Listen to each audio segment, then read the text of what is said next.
خب اولین مبحث ما شما درباره سرفه صحبت میکنیم. سرفه دکتر صاحب چی است؟ خروج جهانی صدادار از طرق تنفسی ما شما به نام سرفه یاد میکنیم. هیچ بر ما زیاد مهم نیست. دکتر صاحب سرفه میتونه که بلندتری باشه، یعنی ارادی خودش حق سرفه کنه، یا این بلندتری باشه. این بلندتری چی معنا میده؟ غیر ارادی.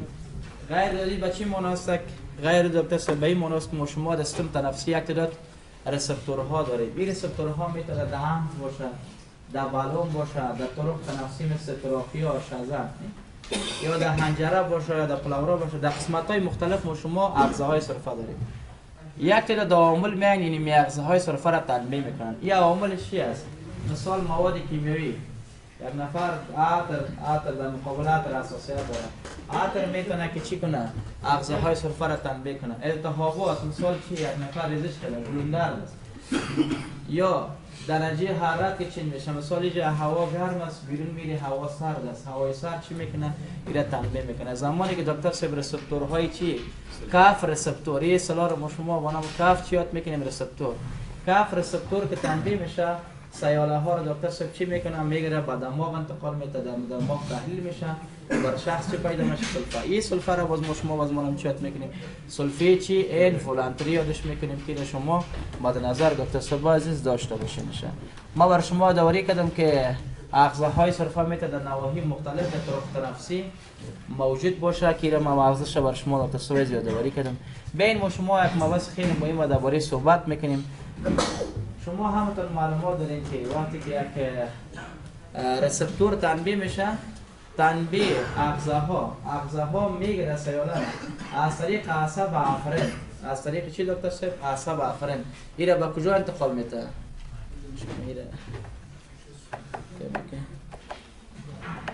خب رسپتور دکتر صاحب که تنبیه شد، سیگنال ها توسط عصب چی؟ آفرین.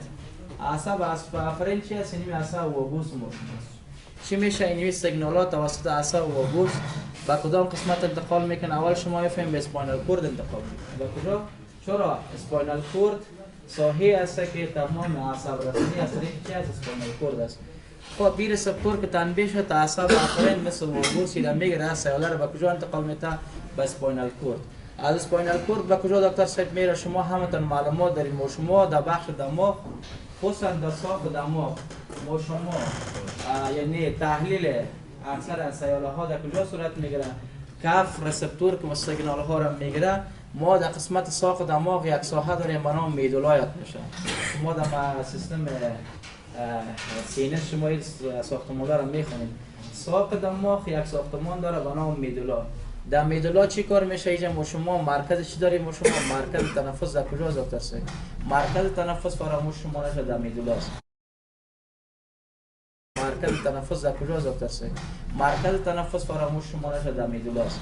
کاف رسپتور سیاله را میگیره، صحیح از طریق عصب آفرین که وابوس است که میگیره به کجا انتقال میده؟ به میدولا. در میدولا چی کار میشه دکتر صاحب؟ در میدولا سیاله این شکل میره به کجا؟ به کورتکس دماغ. صحیح به کجا دکتر صاحب؟ به کورتکس دماغ. در کورتکس دماغ سیاله تحلیل میشه. شما همتون میفهمید که سیاله هایی که انتقال میکنه در انتقال از چی نقش داره؟ در انتقال از آفرین. ولی پس دوباره که سیاله انتقال میکنه در او چی نقش می‌داشته باشه؟ عصب چی دکتر صاحب؟ عصب افرنت نقش می‌داشته باشه. پس دوباره از طریق عصب افرنت چی کار میکنه؟ از دو طریق. اگر سوال شد عصب افرنت از کدام طریق میتونه که سیاله را پس با محیط انتقال بده؟ از دو طریق. یک ما یک عصب داریم نامش میگن ریکارنت لارینجل چی دکتر صاحب؟ نرو. ریکارنت لارینجل نرو عصبی است که چی را تعصیب میکرده باشه؟ آفرین حنجره را چی میکرده باشه؟ تعصیب میکرده باشه. دیگه از طریق چی دکتر صاحب؟ دیگه از طریق اسپاینال نرو سیاله به کجا انتقال میکنه؟ با محیط انتقال میکنه و بر شخص پیدا میشه سلفه. خلاصش میکنیم. کاف رسپتور تنبیه شد، کسایی که نآمدن توسط عصب وابوس یا آفرین سیاله گرفته میشه. به کجا انتقال میده؟ به اسپاینال کورد. اسپاینال کورد به کجا میره؟ به میدولا. در میدولا ما شما چی داریم؟ مرکز تنفس. بالاخره در کجا میره؟ در کورتکس. در کورتکس سیاله تحلیل میشه از طریق عصب افرین. از دو طریق میاد به محیط. یک از طریق چی؟ ریکارنت لارینجل نرو. دوم از طریق چی؟ از طریق اسپاینال نرو و بر شخص چی پیدا میشه؟ بر شخص سلفه پیدا میشه.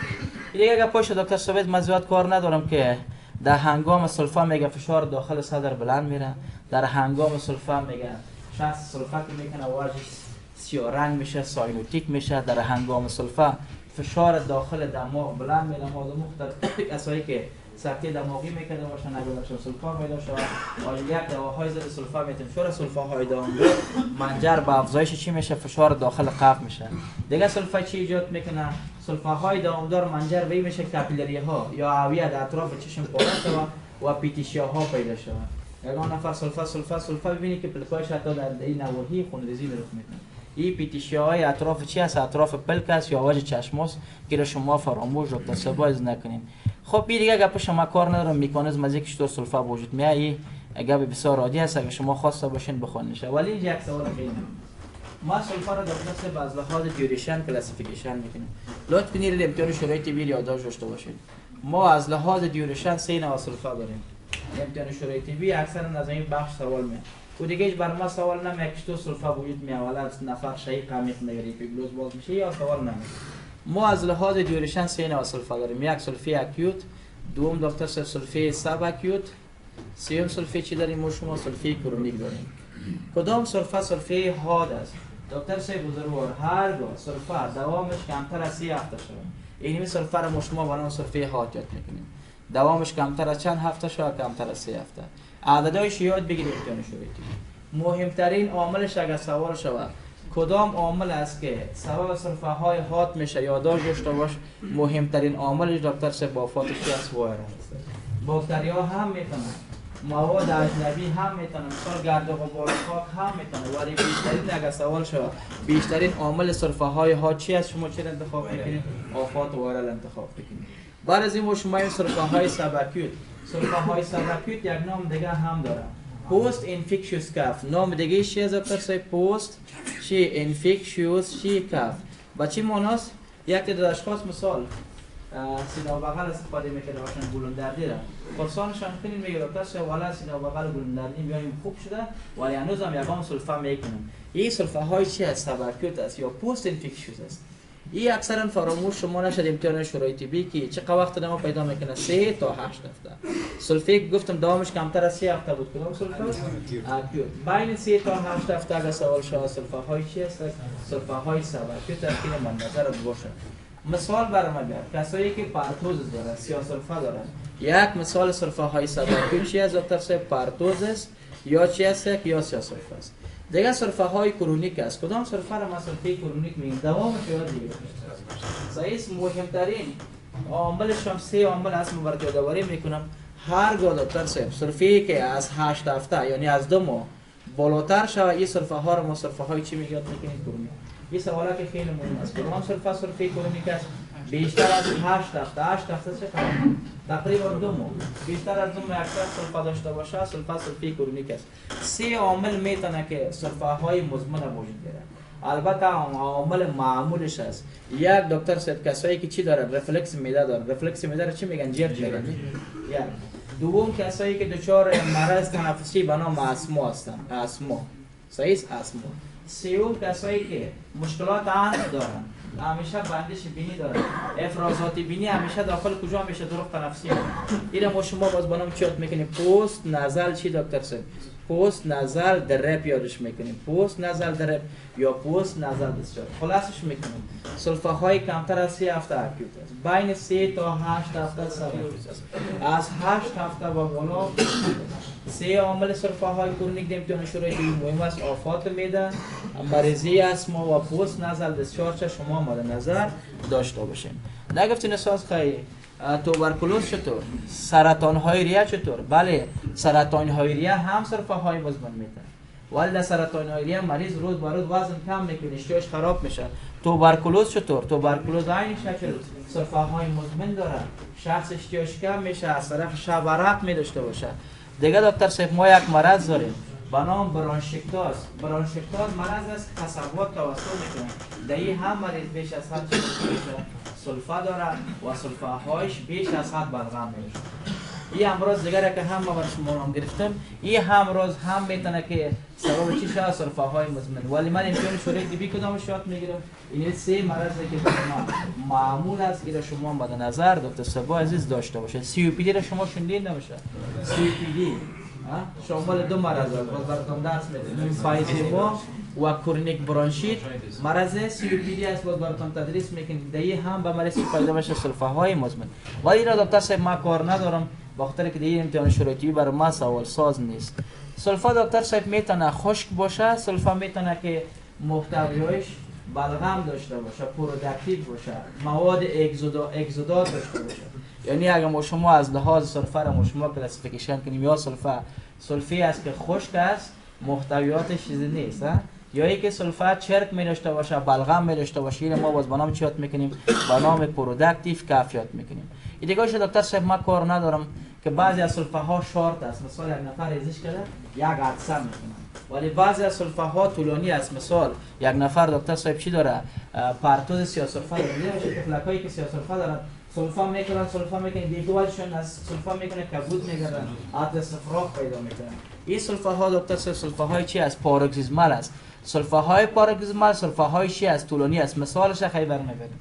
کدام سلفه ها طولانی است پاروکسیزمال است؟ دکتر صاحب سلفه هایی که کسایی که دچار چی هستن؟ پرتوز هستن. این موضوعات براتون درس میدم. برازی کف چی است؟ بووین کف چی است؟ هابت کف است چی است؟ سوال دکتر صاحب براتون یادآوری میکنم. آیا سلفه ها دکتر صاحب سلفه ها میتونه سبب مختل شدن خواب از طرف شب شود؟ بله. اکثریت امراضی که سلفه از طرف شب می نشته باشن خواب شخص مختل میکنن. این امتحان شروعی طبی سوال نمیاد. مثلا مریضای اسما، مریضای برانشیت، مریضای که زایماریا دارن، مریضایی که ریزش کردن، مریضایی که گلوندر هستن، اگر از طرف شب برشون سلفه پیدا شده خوابشون مختل میشه. این کدام سوال دکتر صاحب بر من نمیاد. این یک سوال خیلی مهم است. بیاین ما شما درباره انواع سلفه با ترتیب ما برای شما یادآوری میکنم. ما یک نوع سلفه داریم نام از زیر برازی کف میگن. ما جایی که مهم است نشته میکنیم. و دیگر ما چی کار کنیم که حالا کدام سلفه است که از طرف شب خواب مریض مختل؟ هر شخصی که از طرف شب سلفه داشته باشه خوابش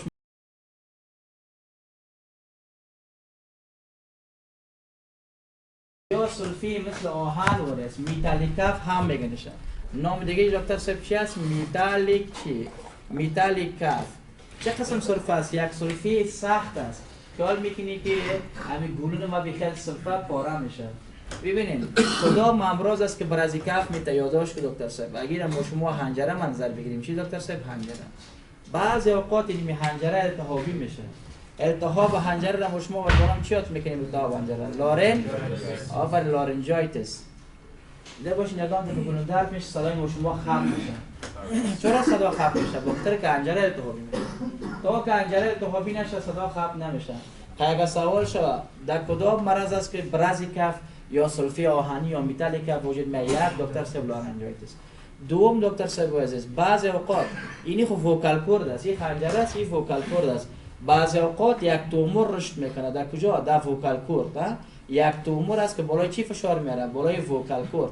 پس فراموشت نشه تومورها هم میتونه که باعث چی نوع کف شود؟ برازی کف شود. شما انیوریزم هم میشناسین. انیوریزم چی معنی میده؟ بعضی اوقات ابهر بلج میشه. ابهر چی میشه؟ ابهر بلج میشه، یعنی بیرون برآمدگی پیدا میکنه. اینمی بیرون برآمدگی بالای چی فشار میاره دکتر صاحب؟ بالای حنجره فشار میاره. بعد بالای حنجره که فشار آورد چی نوع کف میاد؟ برازی کف. خیلی مثال سیمش که از سوالش مثال سیمش چی است؟ انیوریزم شما فراموش نکنید. چند مرض شد که برازی کف میته؟ سه مرض. یک لارنجایتس، تومورهایی که در وکال کورد است. سوم انیوریزمی که بالای چی فشار میره؟ بالای حنجره فشار میره. این چی نوع کف میته؟ برازی کف. دیگه ما شما بووین کف داریم. بووین یعنی گاو، بارز مادرت. ما یک نوع سلفه داریم. این سلفه بسیار طولانی است. نام از این باز با نام چی یاد میکنیم؟ با نام بووین کف. بووین یعنی چی معنی میته؟ گاو. سلفه های چی دکتر صاحب؟ سلفه های گاوی. یک سلفی چی است دکتر صاحب؟ یک سلفی طولانی است. فراموشت نشه اگر سوال شود کدام سلفه است دکتر صاحب که بووین کف است و دلیلش چیه؟ و یادت باشه ما شما یک عصب داریم چند دقیقه بیشتر برات گفتم. این عصب نامش ریکارنت لارنجال نرو است. ریکارنت لارنجال نرو اگر سوال شود چی کار میکنه؟ وظیفه از چی است؟ ریکارنت لارنجال نرو وظیفه چی است؟ کی را دکتر صاحب اعصاب برسانه؟ حنجره را. یعنی در اعصاب رسانی حنجره. حنجره را کی اعصاب میته؟ امیر ریکارنت لارنجال نرو. هر عاملی که باعث تشوش در چی شود، باعث تشوش در عصب ریکارد لورنجل شود، سلفی که وجود میاد، سلفی دکتر صاحب سلفی گفتیم. این اگر امتحان شورای دیگه سوال شود کدام عامل است که باعث سلفاهای طولانی سلفای گاوی میشه؟ چی از دکتر صاحب؟ هر عاملی که بالای چی فشار بره، بالای کدام است؟ بالای ریکارد لورنجل نرو. چی اکثرا بالای ریکارد لورنجل فشار میاره؟ برای باشه تومورها، بعضی اوقات یک تعداد تومورهاست، اینمی تومورها بالای چی فشار میاره؟ بالای اینمی عصب فشار میاره. سلفی که وجود میاد نباشه، بنا سلفی چی میکنیم؟ بووین کافه. باز معذرت شما یک سلفی دیگه هم داریم، این سلفا را بالا بارکینگ کف، سلفا هایی که سگا سلفا نوشته باشه، این را بارکینگ یاد میکنن، بارکینگ کف یاد میکنن. اگر سوال شود بارکینگ کف دکتر صاحب چی است؟ بارکینگ کف فراموش شما نشه، یک سلفی خشن است. یک سلفی چی است؟ یک سلفی خشن است. اکثرا عاملش چی است؟ اینمی لارنج است که لارنجایتس است. کسایی که حنجرهشون التهابی میشن، حنجره میتونه نوشی از انتان التهابی شود، نوشی از تومور التهابی شود. هر عاملی که سبب التهاب حنجره شود، یک سلفی خشن با وجود میاد. اینمی سلفی خشنی که با وجود میاد نامش ما شما باز با نام چی یاد میکنیم؟ با نام بارکینگ کف یاد میکنیم. اما برای قبل از قول یادآوری کردم که هر زمانی که حنجره التهابی شود صدای مریض خپ میشه. خپی صدا رو چی یاد میکنن؟ با نام هارس نست. خپی صدا رو ما باز با نام چی یاد میکنیم؟ با نام هارس نست. انشاءالله که هدف ما را گرفته باشیم. برای از کف سه عاملش چی است؟ یا تومور است، یا لارنجایتیس است، یا انوریزم است. بووین کف بالای کدام هست فشار میاره؟ بالای ریکارد لارنجل است. و بارکینگ کف چی است؟ عاملش اکثرا هم لارنجایتیس است. یک سلفی خشن است که اکثرا نامش شما با نام چی یاد میکنیم؟ با نام بارکینگ کف یاد میکنیم. دیگه یک نوع سلفا داریم با نام هابت کف. هابت کف چی رو میگن؟ یگام نفر عادتش است. وجودی که مریض هم نمی باشه جور قرار از گرمی و مثلا زمستون اصلا میگه سلفا داره یک کدوم نیست، یک حالت نرمال است، ما سلفا داریم. ولی یک نفر است جور قرار است در موتر هم سلفا خودش میکنه، در یک مجلس هم سلفا خودش میکنه. بازی سلفا را ما باز با نام چی یاد میکنیم؟ با نام هابت کافی. سلفا سلفی چی است؟ سلفی عادتی است، مد نظرت باشه. خب سلفی دوامدار چی کار میکنه؟ چی اختلاط میتونه سوال شود؟ کسایی که سلفی دوامدار دارن حتی قبرهایشون میشکنن. سلفا به قبرغه را میشکنن، ره فرکچر میده. سلفاهای دوامدار خوب شخص مختل میسازه. سلفاهای دوامدار یگان نفر سلفا به خنجریش چی میشه؟ خنجریش تخریش یاد پیدا میکنه، بالاخره صدایش خپ میشه. دکتر صاحب میگه سلفا کنی بخی صدایم خپ شده. خپی صدا رو چی میگن؟ هارس نیست. سلفی دوامدار منجر به این میشه که برگشت وریدی به دماغ کم شود. برگشت واردی که به دماغ کم شد، برگشت خود به دماغ کم شد، شخص شعورش خراب میشه، در سنکوپ میره. سنکوپ چی میگن؟ زیای مقطعی شور. سلفا بیخی یک وقت زورست نیست. این میره ما باز با نام چی یاد میکنیم؟ سنکوپ. سلفی دوامدار گفتم سبب فارغ شدن کاپیلاری ها میشه، در اطراف چشم پیتیشا و اونا میتن. این رو زود کردی یک ریویو میکنیم. سلفی دوامدار اگام نفر میگه بار از یک سلفا میکنم، بار سلفا کردن بر ما استفراغ پیدا میشه. سلفی دوامدار منجر به چی میشه؟ منجر به استفراغات میشه. که از جمله چیش هست؟ از جمله کامپلیکیشناش هست. این دیگه چی میگه در ذهنتون بگیرین، اگه سوال به خودتون 100% جواب بزیرم میفهمید. مسئله دیگه دکتر صاحب چی است؟ که اسپوتوم است. بلغم چی است؟ اما مواد اجنبی است، میکروب های مرده است، اما گرد غبار خاکی است که وارد طرق تنفسی ما شما شده. بعد از طرق تنفسی ما شما به شکل چی خارج میشه؟ به شکل بلغم. کدام امراض است که بلغم داره؟ این سوال نمیاد دکتر صاحب. بگو کدام امراض بلغم داره؟ اکثریت امراض بلغم داره. مثال برانشیت بلغم نداره. برانشیکتاز است که قصبات توسط میکنه بیش از حد بلغم. کدام مرض است که بیش از حد بلغم داره دکتر صاحب؟ برانشیکتاز است. سینه و بغل بلغم نداره؟ داره دکتر صاحب. آفسه بلغم داره، توبرکولوز بلغم داره. کسایی که ریه هاشون آب میگیره، آزایمای ریه، یا بلغم میگیره. ما چی کار دارم دیگه؟ این دیگه سوال نمیگه کدامش بلغم داره. اکثریت امراض تنفسی چی می‌داشته باشه؟ بلغم داره. ولی این جگه گپ خیلی مهم است یادداشت کنید.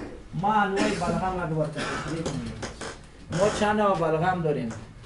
تایپای بلغم اگه ما تشریح کنیم، تایپای چی است؟ اسپوتوم. ما یک دو تا سبز یک نوع بلغم داریم، نامش از بلغمای سیروزی میگن. بلغم سیروزی چه قسم بلغم است؟ بلغم سیروزی یک بلغم شفاف از رنگ نداره. پاک صفا سالوری است. یا بعضی اوقات مثل کف گلابی رنگ می باشه، گلابی رنگ. پس بلغمی که دکتر صرف شفاف بود، صحیح شفاف بود، یعنی بدون چی بود؟ بدون رنگ بود. یه بلغم چی یاد میکنه؟ سیروزی یاد میکنه. مثالش خیلی برمیگرد. کسایی که ریهشون آب میگیره، اوزایمای ریه. اگر سوال شود کدام مرض است که چی میته؟ بلغم سیروزی است. کدام مرض است؟ اوزایمای ریه. اوزایمای ریه یا پالمونری ادیم میگه میشه. پالمونری ادیم اوزایمای ریه. این سوال خیلی مهم از امتحان شروع کنید. دیگه کدام بلغم است؟ ما بلغم موکوئید داریم. چی دکتر صاحب؟ بلغم موکوئید. بلغم موکوزی. رنگ بلغم موکوزی دکتر صاحب سفید است. رنگش چی است؟ رنگش سفید است. یکم نفر پرسانش میکنید رنگ بلغم چه قسمه؟ والله دکتر صاحب سفید بلغم داره ولی سفید است. بلغم سفید بلغم موکوزی از نشان دهنده امکان نیست. ضرر به آنتیبیوتیک نداره. عادت ما را گرفته باشین. از خاطر رنگ بلغم پرسان میکنید چه قسم است؟ اگر رنگ بلغم سفید باشه بلغم موکوئید است. این نشان دهنده امکان نیست. خصوصا کسایی که چی می‌داشته باشن مرض به نام آسما دارن. در آسما اکثرا بلغمشون موکوئید است. دیگه بلغم چی است؟ بلغم پورولنت است. پورولنت چی معنی می‌ته؟ قیحی. پورولنت یعنی قیحی یا چره‌دار. هر دو دکتر صاحب رنگ بلغم زرد باشه یا سبز باشه نشان دهنده امکان است. رنگ بلغم چی باشه؟ یا زرد باشه یا دکتر صاحب چی باشه؟ یا سبز باشه. حتما رنگ بلغم پرسان میکنیم چون رنگ خیلی مهم است. زرد و سبز نشان دهنده چی است دکتر صاحب؟ نشان دهنده انفکشن یا آنتان است. مثال کسایی که دچار نمونیا میشده باشن در نمونیا ها رنگ بلغم یا زرد است یا چی است دکتر صاحب؟ سبز است. حتما آنتی بیوتیک میدیم. و رنگ بلغم اگر سفید باشه ضرور نیست دیگه داخلی انسان نیست. دیگه ما یک نوع بلغم داریم یادداشت کنید دکتر صاحب. ما یک نوع بلغم داریم بلغمی که رنگش سرخ است، خشت داره، آهن زنگزده داره. نامش بلغم چی است؟ راستی است. این سوالا که دکتر شروع طبی یاد بگه کدام بلغم راستی است. راستی یعنی سرخ یا خشت پخته ولی سرخ می‌کنه. کدام بلغم است؟ اگه یادداشت داشته باشین بهتره. کسایی که دچار نوموکوکل نمونیا بشن کدام انتان؟ با شما استرپتوکوک داریم یک انتان میگه نوموکوک. اگر سوال شود نوموکوک چی ایجاد میکنه؟ کدام نوع بلغم ایجاد میکنه؟ نوموکوکس ها. چی نوع بلغم ایجاد میکنه؟ یک بلغمه که رنگش سرخ است. نام شما باید به نام چی یاد میکنیم؟ راستی یاد میکنیم. اینم مد نظرت باشه. بلغم ما براتون گفتم از لحاظ کالر خیلی مهم است. از لحاظ کالر براتون ادواری کنیم. باید بلغم بوی کنی نه؟ آیا بلغم بو داره نداره؟ یک سوال امتحان شروعی که بیا بایید. کدام یکی از موارد زیل یک بلغم بویناک دارد و جز است؟ آورده بود سوال. مریضایی چی؟ مریضایی که آبسیریا دارن، مریضایی که در یشان چرک جمع شده، چرک جمع شده، مریضایی که آبسیریا دارن، مریضایی که در یشان چرک جمع شده، چرک جمع شده و این پایما میگن، و مریضایی که برونشکتاز دارن یعنی قصبات توسط دارن، و مریضایی که آسما دارن. کدامش ندارن؟ آفرین آسما دارن. سه مرض را که ما بر شما نام گرفتم بلغمش فوق العاده بویناک است. کسایی که آبسه را شما شک کنید بیخی از مثلا فازمو شفاخانه کلی که بگیرید در آبسه دکتر صاحب فراموشت نشه. در امپایما چی را میگن؟ تجمع چرک میگن. در داخل چی در؟ تجمع چرک در داخل پلاورا را امپایما میگن. و در کسایی که قصباتش توسط کرد توسط قصبات چی گفته بودیم؟ برونشکتاز فوق العاده بلغمشون چی باشه؟ بویناک است. بلغم ما باید ببینید که چسبندگی داره یا نداره. چطور چسبندگیش شما می‌بینید که کسی کار می‌کنه. شما یک شوبه که بگین اگر نفر بلغمش را که شور بتین کش کنین نیم متر کش میشه. از اگر نفر که بلغمش را هیچ چسبندگی نداره. در مریضای آسما رو تصور کنید. بلغم فوق العاده چی باشه؟ چسبناک است. ولی برعکس در مریضایی که اوزایموریا دارن بلغمشون چسبندگی نداره. این کدام سوال نداره ولی بازم برایتان باشه. کدام بلغم چسبندگی فلزات است؟ بلغم مریضای آسما. کدام مریضا بلغمش چسبندگی نداره، کشش نداره، مریضایی که چی دارن؟ اوزایموریا دارن. خب مبحث دیگه هیموپتایزس است. ببینید اینجا یک سوال خیلی مهم است. هیموپتایزس یعنی موجودیت چی؟ موجودیت خون در کجا؟ در بلغم و شما باز بنام چیت میکنیم به نام هیموپتایزس. چی دکتر سبتایزس. ما سه نوع هیموپتایز داریم. یکی هیموپتایز جزئی، یکی هیموپتایز خفیف، دیگه هیموپتایز ماسیف. جزئی، خفیف، ماسیف. کدام شما یاد بگیرم. یعنی سه تایپ داره. نه یکم دفعه یکم نفر سوال میگه چند نوع هیموپتایز است؟ سه نوع هیموپتایز. ولی کدام شما یاد بگیرم. چه وقت ما ماسیف هموپتایز میگم، ما زمان ماسیف چی معنی میده؟ ماسیف یعنی حجم زیاد. ما زمان ماسیف هموپتایز میگم که در 24 ساعت در با مقدار 200 تا چقدر دکتر صاحب؟ تا با 600 چقدر دکتر صاحب؟ هرگاه در 24 ساعت 200 تا 600 میلی لیتر چی زایی شود؟ خون در کجا زایی شود؟ در بلغم. این میره ماسیف هموپتایز میگم 200 تا چقدر دکتر صاحب؟ تا با 600. لطف کنید حتما دکتر صاحب عزیز شما یادداشت داشته باشید. دیگه شما باید ببینید که دیوریشن فوق العاده مهم است. همین بلغمی که خون داره چقدر وقت شده؟ یک گپ توجه کنید. هر دکتر صاحب یک مریض هموپتایز داره. دوام هموپتایز بیشتر از یک هفته شده. اکثریت اوقات نشان دهنده کانسر است. چی نشان میده؟ کانسر. خدا نخواسته یک مریض هست و روز فامیل پیدا نشه. فرق است. ببینید که خودش خون داره. وای بیشتر از یک هفته دما داره. روز به روز مریض وزن کم کنه میره، احتمال زیاد میره که مریض دچار چی باشه؟ لنگ کانسر باشه، دچار چی باشه؟ توبرکلوز باشه. از اون خاطر بیشتر از یک هفته زیادتر احتمال چی میره؟ لنگ کانسر و احتمال چی میره؟ توبرکلوز میره که شما من نظرتون باشه. ولی کمتر از یک هفته اکثر انتانات عادی نشون میده. مثل نمونیاهای عادی، یک گلوندردی عادی، یک ریزش عادی و بعضی اوقات میتونه که هموپتایز بده. او نشان دهنده چی است؟ نشان دهنده یک انتان عادی است که شما منتظرتان باشید. دیگه ای که ببینید که در بین همین سلفی که میکنه بلغم دارن دکتر صاحب این بلغمش به شکل چی است؟ به شکل خطی است یا ای که به شکل فرانک است؟ چی معنی میده؟ خطی یعنی به شکل چی است؟ این به شکل خطی است یا ای که به شکل فرانک است؟ فرانک چی معنی میده؟ فرانک دکتر صاحب کاملا واضح، کاملا چی؟ کاملا بلغم مریض خون داره. چند مرض است که بلغم مریض کاملا خون داره؟ دکتر صاحب کدام امراض است؟ کسایی که دچار چی هستن؟ توبرکلوز است. در توبرکلوز بلغمشون چی است؟ کاملا فرانک است. فرانک چی معنی میده؟ گفتم کاملا بلغمشون چی داره؟ کاملا بلغمشون خون داره، فرانک است. در مریضایی که برانشکتاز دارن، برانشکتاز خمیل برای دواری کردیم. برانشکتاز چی معنی میده؟ توسعی چی دارن؟ عصبا دارن. و در کسایی که چی میرشته باشن؟ کانسر میرشته باشن. این یادداشت داشته باشید. کدام امراض است که بلغمش کاملا خون داره؟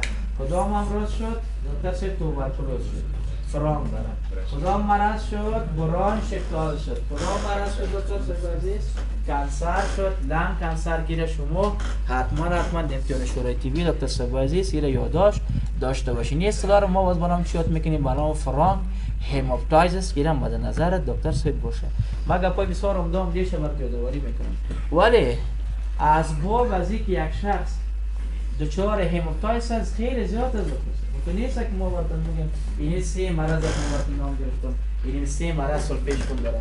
اکثریت امراض سلفیش خون میرشته باشه. مثال دکتر صاحب براتون یادآوری که نمونیاها، تومورها، آفات اوعیه، یک اوعیه مشکل داره در سلفا خون میآید. دیگه دکتر صاحب واسکولایتیس التهاب جدار اوعیه را میگن. یک تراما، یک نفر چسش تراما دیده دکتر صاحب والا چند وقت پیش مرا مطالعه زدار سلفا میکنم، سلفی میکنه تراما است. امکان داره چی باشه؟ آفات کاردیاک. کدام مرض قلبی دکتر صاحب عزیز که در سلفی مریض خون است؟ کسایی که مایترال استینوز تضعیف کدام دستام دارن؟ تضعیف دستام و مایترال دارن. وقتی میگم از سلفا میکنیم در سلفی خون است مایترال استینوز است. اینجا نشتیش میکنیم دستام مایترال در کدام جا قرار دارن؟ آفرین در بین زاین چپ و در بین تاگ چپ. اینا ما با نام چپ میکنیم مایترال استینوز. در بودم برای فکر کنیم امراض اصلی قلب درس میدیم و خیر است مایترال استینوز است. و بعضی تشوشات خون میتونه که سبب چی شود؟ در بین بلغم شود. این کدام گپ مهم نیست. گپ مهم شما باید نشته کنید. دوام بلغم و خوندار بیشتر از یک هفته یا توبرکلوز زیاد نیست. سه مرضی که فرانک هموپتایزس میته ما بر شما چی کردم یادآوری کردم. این دکتر سبینی یک بلغم است که به شکل چی است؟ به شکل خطی است که من نظرت باشه. خب این بلغمایش کار ندارم. یک نفر میگه دکتر صاحب قفس سینه ما داره. ما بس دیگه ما شما چست پین است. روی سینیم چی داره دکتر صاحب؟ درد داره. باید باشه چست پین سه منشأ داره. چند منشأ داره؟ اگه سوال شود دلیل چست پین سه جای است. یا دکتر صاحب چست پین از پلاورا منشأ میگیره نشته میکنه. این سوالا که خیلی مهم است. چست پین دلیل چست پین چند جای از گفتم 3 جای. یا دکتر صاحب از جدار صدر منشأ میگیره. از جدار صدر ما شما چی یاد میکنیم؟ چست وال. یا یک از کجا منشأ میگیره؟ یا از پلاورا منشأ میگیره. از پلاورا شما هم معلومات داریم.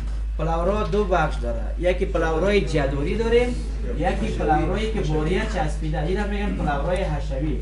اگر سوال شود کدام پلاورایش درد داره؟ باید باشه جدوریش درد داره. چرا اعصاب اکثرا در بخش پلاورای چی است؟ در بخش پلاورای جدوری است. پس درد میتونه که از کجا منشأ بگیره؟ از پلاورا منشأ بگیره. درد میتونه یک نفر قفس صدریش درد داره، امکان داره که درد از اعضای میدیاستن باشه. میدیاستن چی معنی میده؟ اعضایی که در خط وسط قرار داره. مثال میده، مثال دکتر صاحب قلب یا اعضای میدیاستن هستن. امکان داره که دردش از کجا باشه؟ از اعضای چی باشه؟ از اعضای میدیاستن باشه. خب ما اینطور شروع طبی در چستوال کدام باشه یاد بگیرم؟ دردی که از جدار منشأ میگیره. ما براتون مثال میارم. یا کسایی که دکتر صاحب کسایی که تتس سندروم دارن، تتس نگفتین که تتس چی است؟ تتس دکتر صاحبی را میگن بعضی اوقات این غضروف و عضلا التهابی میشن. در عضلا ما شما چی داریم؟ در عضلا ما شما غضروف داریم. اینمی غضروف که چی شوه؟ اینمی غضروف که التهابی شوه نام شما باز با نام چی یاد میکنیم؟ با نام تتس. صحیح؟ تتس یا کاستوکاندریت میگنش. التهاب غضروف عضلا یا کاستوکاندریت. نام شما چی میگیم؟ تتس. دیگه کدام مرض است که چست وال است و مریض چست پین شکایت داره؟ مثال دیگه ایش یکم دفعه روی سینه یک مریض بخارک میبره. چی است؟ هرپس زوستر. زونا را میشناسیم. بعضی اوقات قفس صدری مریض دچار چی میشه؟ زونا میشه. فوق العاده مریض چی میشه باشه؟ درد شدید صدری داره.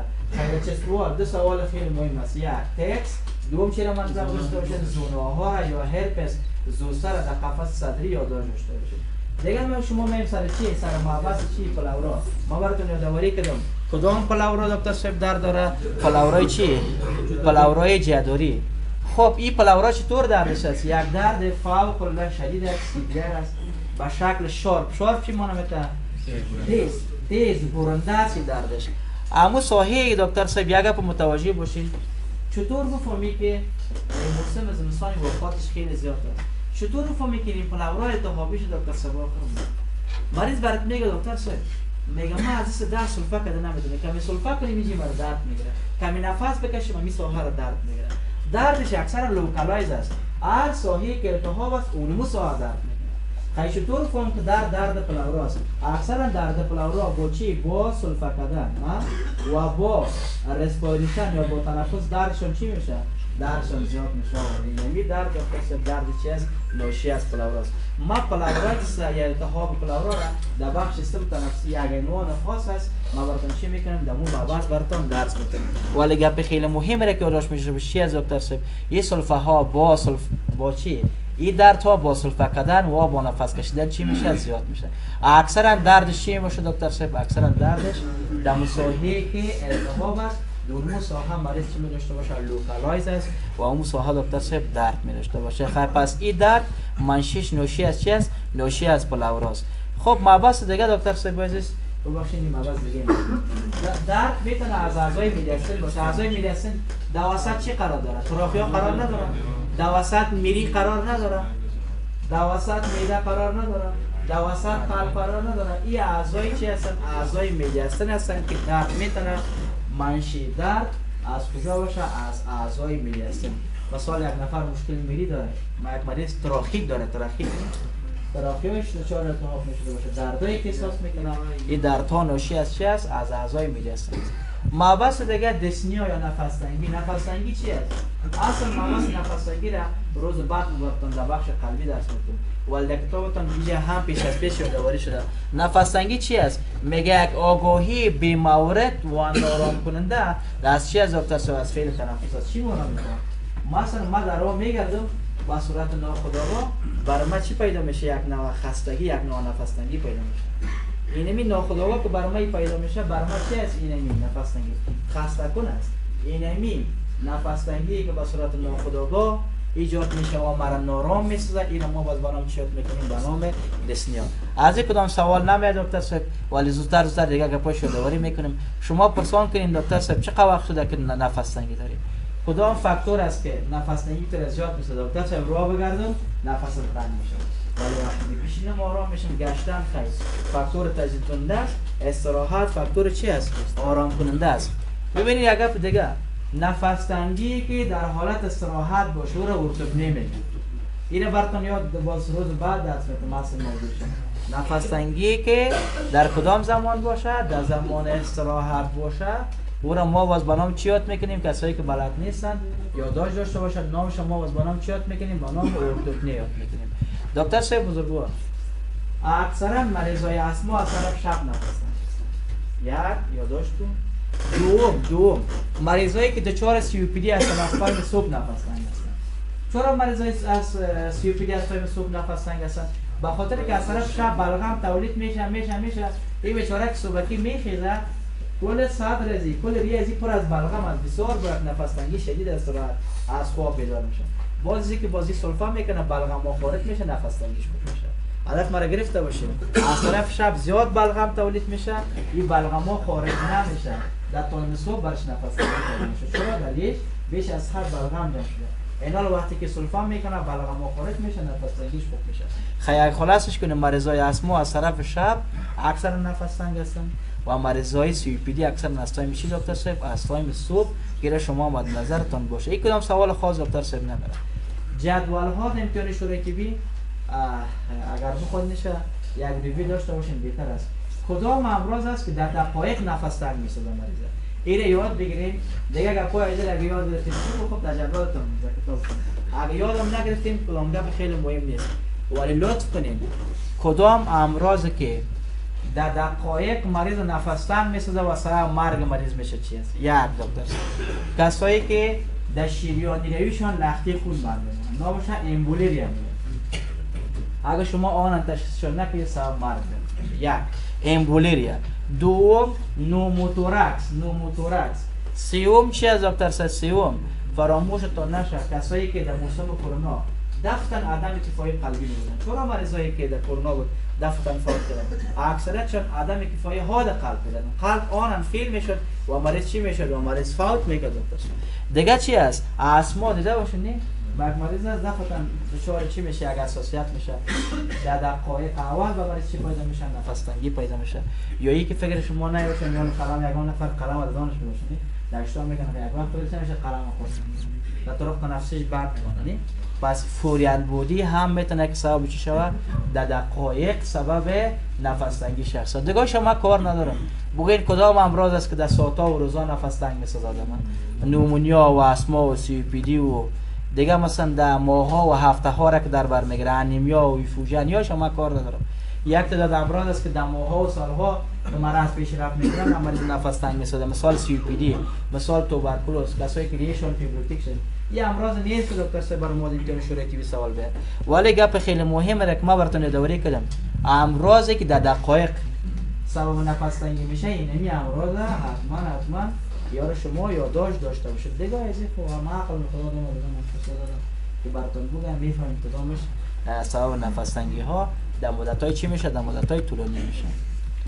خب مسئله دیگه چی است؟ ما یک اصطلاح داریم به نام ویزینگ، یک اصطلاح داریم به نام استرایگو. اینو براتون تشریح می‌کنم. معلوم میشه دیگه مجبور اینجا نشش کنیم. ویزینگ چی رو میگن دکتر صاحب؟ بله؟ ویزینگ چی رو میگن؟ خیرم یک دو موضوعش تشریح میکنم بازگاهش دفتر پاک میکنم. یگام نفر میگه سینیم غژاز داره. غژش جاز میزنه. سینیمش فلاق داره. اینو میره ویزینگ میگن. خب در ویزینگ ما چند گپ خیلی مهم در امتحان شرایطی بیاداش کنیم. یک با یادت باشه ویزینگ یک آواز موزیکال است. یک آواز چی است؟ موزیکال است. یک ویزینگ های پیچ است. چی است؟ ویزینگ های پیچ است. منشیش اگر سوال شود منشیش زمانی ما شما میگیم ویزینگ ایجاد میشه که طرق تنفسی کوچک بندش پیدا کنه. اسمال ایروی که بند شود زمانی که اسمال ایروی بند شد یا غژ سینه پیدا میکنه. اینه میره ما شما باز منم چیات میگیم ویزینگ یعنی منشیش اگر سوال شود منشیش لارج ایروی یا اسمال ایروی باید باشه اسمال. اینی سه موضوع رو یادداشت کن. چی از گفتم های پیچ است یا لو پیچ؟ از کجا منشأ میگیره؟ از اسمال ایروی دکتر صاحب. صحیح ان شاء الله مرا فهمیده باشین. اکثرا از اسمال ایروی منشأ میگیره. یک آواز موزیکال است، یک آواز های پیچ است. مثالش خیلی برام ببینید کسایی که دچار چی میشن؟ اسما میشن، کسایی که دچار سیوتی میشن. خب ما یک اصطلاح دیگه داریم که با نام استرویدور یاد میشه. فکر یک نفر گفتم نمیشه می مورتر قلم خورد میکنه. در طرق تنفسیش که بعدمان سینه‌اش خر راس پیدا میکنه. وقتی که بیچاره نفس میکشه ویزینگ اکثرا فراموش ما شد در مرحله اکسپایریشن است. مریض که هوا را خارج میکنه در مرحله اکسپایریشن برش سینه‌ش شلاق میزنه. غژاز پیدا میکنه. و یک اصطلاح دیگه ما شما داریم به نام چی؟ به نام استرویدور. و یادت باشه استرویدور چه قسم است؟ استرویدور در مرحله زفیر نیست، در مرحله شهیق است. جسم اجنبی که بند مونده. مریض که نفس میکشه، قسم نفس که میکشه خر راست میکنه سینه‌اش. مثل از یک کدام مرغ آزان بده. واسه چی داره اگه سوال شد؟ یک آواز چی است؟ یک آواز چین است. واسه چی داره دکتر صاحب داره؟ کروین چرا میگن؟ مثل از اینکه چی آزان بده دکتر صاحب؟ مثل از اینکه خراس آزان بده. در مرحله اسپایریشن است یا اکسپایریشن؟ فراموش نشه اکثرا در مرحله چی است؟ در مرحله اسپایریشن است. لارج ایروی بند میشه یا اسمال ایروی؟ آفرین لارج ایروی. جسم اجنبی باشه، کدام تومور باشه که در داخل لارج ایروی باشه یا کدام تومور از بیرون بالای لارج ایروی فشار آورده باشه، یعنی هر عاملی که باعث بندش در لارج ایروی شود، یک آواز کراوینگ، یک آواز خشنی که تولید میشه، نام شما آواز برام چیت میکنیم با نام استرویدور یاد میکنیم. مسئله دیگه خیلی مهم از امتحان شروعی طبی که این سوال جنجال برانگیز هم شد. ما همیشه ذکر میکنیم که فکرتون ما شماره دادن یا ندادن. ما یک اصطلاح داریم با نام ساینوز. ساینوز چی را میگن؟ هرگاه تغییر رنگ در دو جای وجود داره. یک سیانوز نیست، ساینوز. چی میگیم دکتر صاحب؟ ما شما ساینوز تغییر رنگ در دو جای. یک در غشای مخاطی، دوم در جلد. در چند جای تغییر وجود میاد؟ تغییر رنگ. یکی در اسکین یا در جلد، دوم در کجا دکتر صاحب؟ در غشای چی؟ در غشای مخاطی. در غشای مخاطی. دینامیک دو جای که کبودی یا تغییر رنگ وجود میاد نام شما با نام ساینوز. سوال خیلی مهمه که تو امتحان شروعی طبی یادداشت بشه چیه؟ چه وقت ساینوز میگم هرگاه بیشتر از 5 گرم هیموگلوبین برش اکسیژن نرسه. برش چی نرسه؟ اکسیژن. هرگاه بیشتر از 5 گرم هیموگلوبین دی اکسیژنیت بود. دی اکسیژنیت چی معنی میده؟ برش اکسیژن نرسه. برای شخص چی پیدا میشه؟ برای شخص ساینوز پیدا. ساینوز در سیستم تنفسی براتون گفته 3 نوع است. در کلی در امتحان شروعی طبی این 3 نوع را گرفته. کسایی که 2 نوع را گرفته بود، کسایی که 2 نوع را گرفته در کلیت نبودن دکتر صاحب. از اون خاطر اگه سوال شوه ما چند نوع ساینوز داریم؟ یادت باشه ما 3 نوع ساینوز داریم. یکی ساینوز محیطی است. یکی چی از دکتر صاحب؟ پرفرال است. پرفرال یعنی محیطی. دیگه ما شما ساینوز چی داریم؟ سنترال داریم. سنترال یعنی چی معنی میده؟ مرکزی. دیگه ما شما ساینوز چی داریم؟ ساینوز سباقی داریم. سباق چی میگن؟ انتروجینوس یعنی ساینوز چی از دکتر صاحب؟ ساینوز سباقی. انترو چی جینوس. ان شاء الله هدف ما را گرفته باشه. چند نوع ساینوز شد؟ 3 نوع. پرفرال، سنترال و انتروجینوس. خب بیاین ما درباره امراض که پرفرال چی معنی میده؟ محیط. امیال او هوا سرد است، نوک انگشتای ما شما کبوت میگردن. هوای سرد چی کار میکنه؟ هوای سرد آفرین در نوک انگشتا هوای را خرد میسازه. یگان دفعه آدمکای برفی در خود درکی حساب کنه. یگان که بیکار از سوال هم میسازه نه؟ وقتی که برف تماس کنه با نوک انگشت چی میکنه؟ هوایش چی میکنه؟ در کبوت میتن نوک انگشتا کبوت میگیره. این پرفرال ساینوز. کسایی که در شاک هستن، کسایی که در هارت فیلر هستن، در شاک خون کافی در نوک انگشتا میرسه؟ نه. خون کافی که در نوک انگشت نرسیده انگشت کبوت میزنه. ای کبوتی انگشتا چی در دست باشه چی در پای باشه چی است؟ پرفرال ساینوز است. دیگه ما شما چی داریم؟ ما امراض شخ براتون گفتم کسایی که در شاک هستن، در هارت فیلر هستن یا کسایی که در هوای سرد میگردن چی نوع ساینوز میتن؟ پرفرال. خب دیگه ببینید دکتر صاحب ما یک تعداد امراض داریم که در اون شخص سنترال ساینوز پیدا میکنه. زبانش کبوت میگرده. لبایش کبود میگرده. این زبان لب چی هست؟ اینا زبان و لب ها سنترال ساینس هستند. زیاد امراض است. اگه من ذکر کنم امراض ریوی دکتر صاحب، کدام امراض ریوی؟ مثال مثلا کرونیک برانشیت، کسایی که دچار سی‌پی هستن، کسایی که دچار نمونیا هستن، کسایی که دچار لنگ فیبروز هستن. یعنی آفات چی دکتر صاحب؟ آفات چی؟ آفات ریوی میتونه لنگ میتونه سبب چی شود؟ سنترال ساینس شود. آفات قلبی، یک تعداد آفات قلبی رو شما کانژنیتال هارت دیزیز شما خواندین. کسایی که دچار چی سوراخ‌های قلبی هستن چی دارن؟ کانژنیتال هارت دیزیز دارن. این اشخاص چه پیدا میکنن؟ این اشخاص فراموش نشه اینا سنترال چه پیدا میکنن؟ ساینوس پیدا میکنن. خب آیا پولیسایتیمیا رو میشناسین؟ پولیسایتیمیا رو من خبرتون در زدم. پولیسایتیمیا مرضی است که بیش از حد چی تولید میشه؟ RBC. خیلی پس بیارت باشه RBC ها که بیش از حد تولید شود. بدن بیچاره شما مثلا در یک فامیل یک نفر از 3 نفر نام داده نمیتونه، حالا 45 نفر 50 نفر آمده از جمعش. یادم میگم از 3 نفر نام داده نمیتونه، میخواد نفرای دیگرش تو نام بده. همین شکل است. در پولیسایتیمیا تعداد RBC زیاد میشه، نفرها زیاد میشه، ولی برایشان اکسیژن نمیرسه. یادم میگم من میمون هستم اینجا تا خواب بشین دیگه، حالا من نام داده نمیتونه. یعنی کسایی که چی میرشته باشن پولی چی دارن؟ پولیسایتیمیا دارن، اینا هم دچار چی میشن؟ سنترال ساینوز میشن. ببینید ما شما ساینود سواقی داریم. همین هیموگلوبین چی را انتقال میده؟ وظیفه هیموگلوبین چی است؟ انتقال چی است؟ اکسیژن است. بعضی اوقات هیموگلوبین اکسیژن انتقال نمیده. هیموگلوبین با سلفر وصل میشه. سلفر یک سواق نیست. چی نه و سلف هیموگلوبین ساختن. ایوازه که اکسی هیموگلوبین باشه، اول چیش سلف هیموگلوبین. یا جمله چی از سواق است؟ انتروژینوس است. شما بر ما بگین هیموگلوبین آهنش دو ولانسه است یا سه ولانسه؟ آفرین. آهن هیموگلوبین دو ولانسه است. دو ولانسه دکتر صاحب عزیز، کسایی که داخل هستین خواتون نبره. آهن هیموگلوبین دو ولانسه است. دو ولانسه را میگن فیرس. هرگاه آهن دو ولانسه شود سه ولانسه. آهن سه ولانسه دیگه اکسیژن گرفتن نمیتونه. کدام آهن اکسیژن گرفتن میتونه؟ آهن دو ولانسه اکسیژن گرفتن میتونه. خیلی آهن دو ولانسه که اکسیژن گرفت خوب، ولی اکسیژن سه ولانسه بباشین آهن سه ولانسه اکسیژن گرفتن نمیتونه. اینمی اصطلاح ما باز به نام میت هیموگلوبین یاد میکنیم. میت هیموگلوبین. اگر از پیش شما که سوال کنه که میت هیموگلوبین چی است؟ میت هیموگلوبین حالتی است که آهن دو ولانسه تبدیل میشه به آهن چند ولانسه؟ سه ولانسه. و آهن سه ولانسه اکسیژن گرفتن نمیتونه. یه اصطلاح را ما باز به نام چی یاد میکنیم؟ میت هیموگلوبین.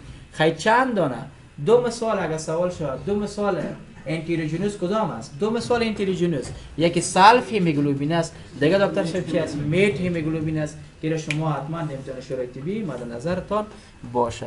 اینا ما شما میگیم انتروژینوس. یگان نفرمای ناخونای دیده باشین پوندیده است. ناخونایش داره پوندیدگی داره. همین پوندیدگی به سر ناخون ما باز به نام چی یاد میکنیم؟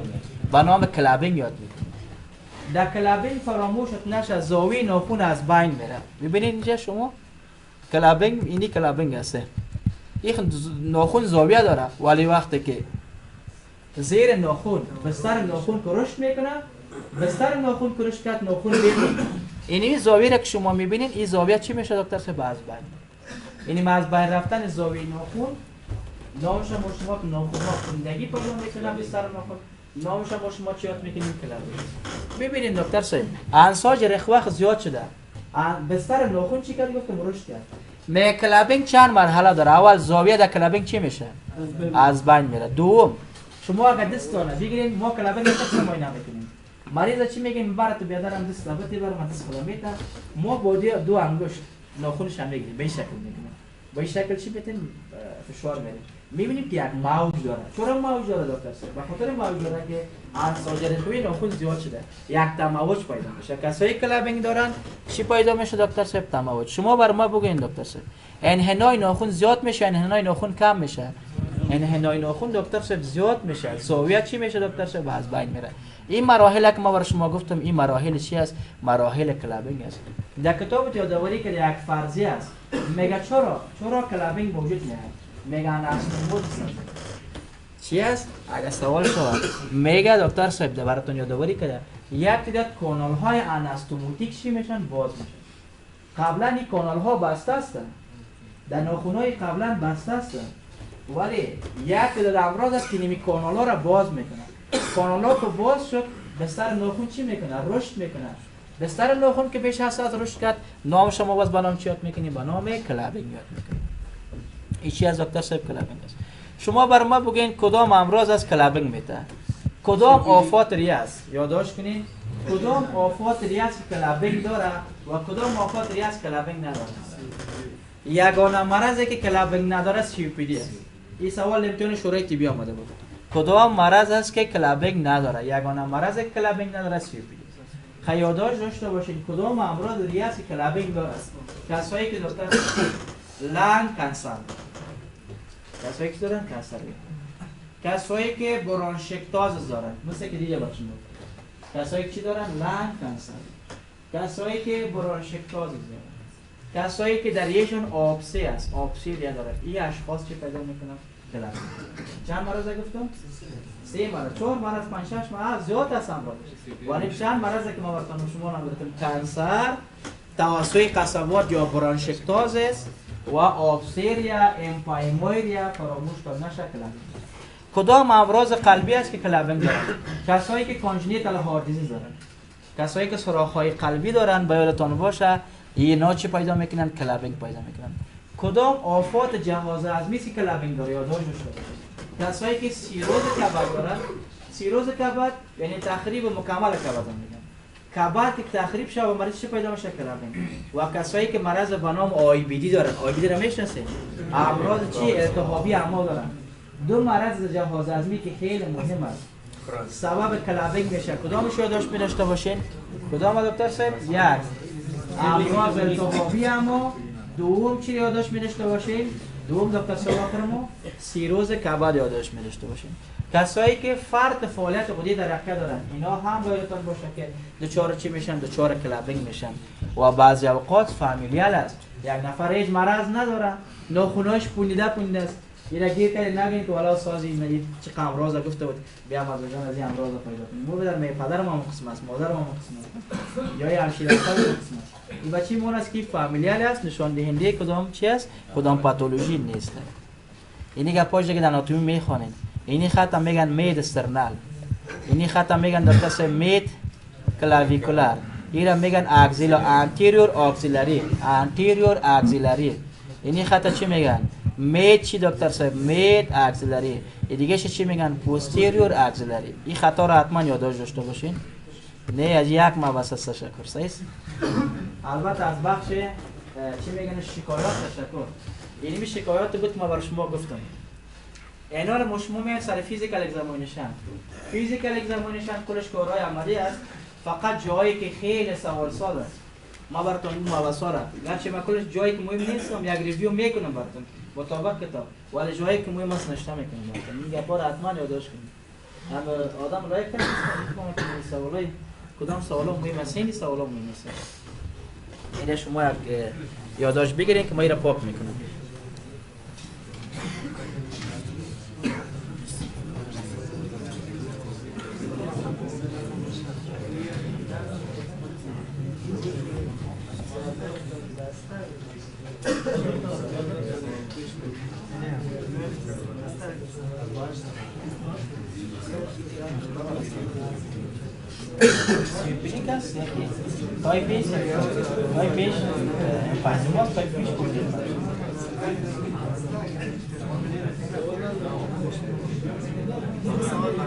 Qual que nem chama?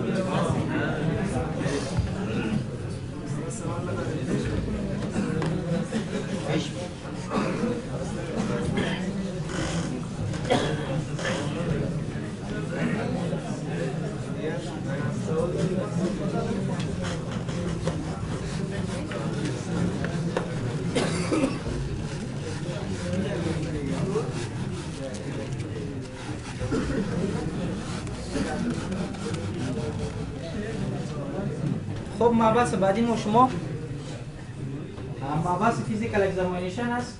یک مونی فیزیکی 4 بخش داره. یک دیدن است، دوم جس هست، استایتون رو میگذاریم، سوم قرار میکنیم، چهارم ازغام میکنیم. اول ما شما از کجا آغاز میکنیم؟ هاز انسپکشن. در انسپکشن باید چی رو ببینید؟ تنفس مریض باید ببینیم، شکل صدر را باید ببینی، تشریح میکنم حال کلش. ببینید که آیا چست اکسپاند میشه، توسع میکنه نمیکنه، آیا تراخیا در موقع اصلی خود است یا نیست. حالا ما تشریح میکنم کلش. از اولین مبحث آغاز میکنیم از تنفس. خب تنفس در حالت بیداری و در حالت استراحت فرق میکنه. در حالت استراحت اکثرا گفتن که 12 تا 16 است. سایکل چی از دکتر سه پرمننت. در حالت چی؟ در حالت رستنگ. یعنی یک شخصی که خواب باشه 12 تا 16 تنفس یک دقیقه. 16 تا 20 است بین چی است؟ کسایی که چی باشن؟ کسایی که بیدار هستند. یعنی در بیداری 16 تا 20 است. بعضی کتابا تا 24 هم میگن، تا 22 هم میگن. یعنی کتاب شما 16 تا 20 یعنی 16 20 نه 16 20. ولی 12 تا 16 که از در حالت چی است؟ در حالت استراحت است. شما وقتی که یک تنفس ارزیابی میکنین ببینید که تنفس با چه شکل است. یگام نفر برادپنی داره. برادپنی چی را میگن که سرعت تنفسش کم است. کسایی که فشار داخلش قفش بالاست، کسایی که استروک دارن، کسایی که مواد مخدر استفاده میکنن. مواد مخدر مرکز تنفس ناحیه میکنه، سرعت تنفسشون کم میشه. این ما شما میگیم برادپنی، مثل که برادیکار است. تاکیپنیا رو میشه، سرعت تنفس چی میشه؟ زیاد میشه. دو اصطلاح دیگر یادداشت داشته باشین. یک اصطلاح رو میگن هایپرونتیلیشن، یک اصطلاح رو میگن هایپراپنیا. هایپرونتیلیشن چی معنی میده؟ هایپرونتیلیشن به این معنی است که سرعت تنفس و عمق تنفس زیاد است. یعنی هم سرعت زیاد است و هم عمق تنفس زیاد است. این اصطلاح رو شما باز بنام چی یاد میکنیم؟ بنام هایپر چی دکتر صاحب؟ هایپر ونتیلیشن یادش میکنیم. هایپرونتیلیشن چی مشکل جور میکنه؟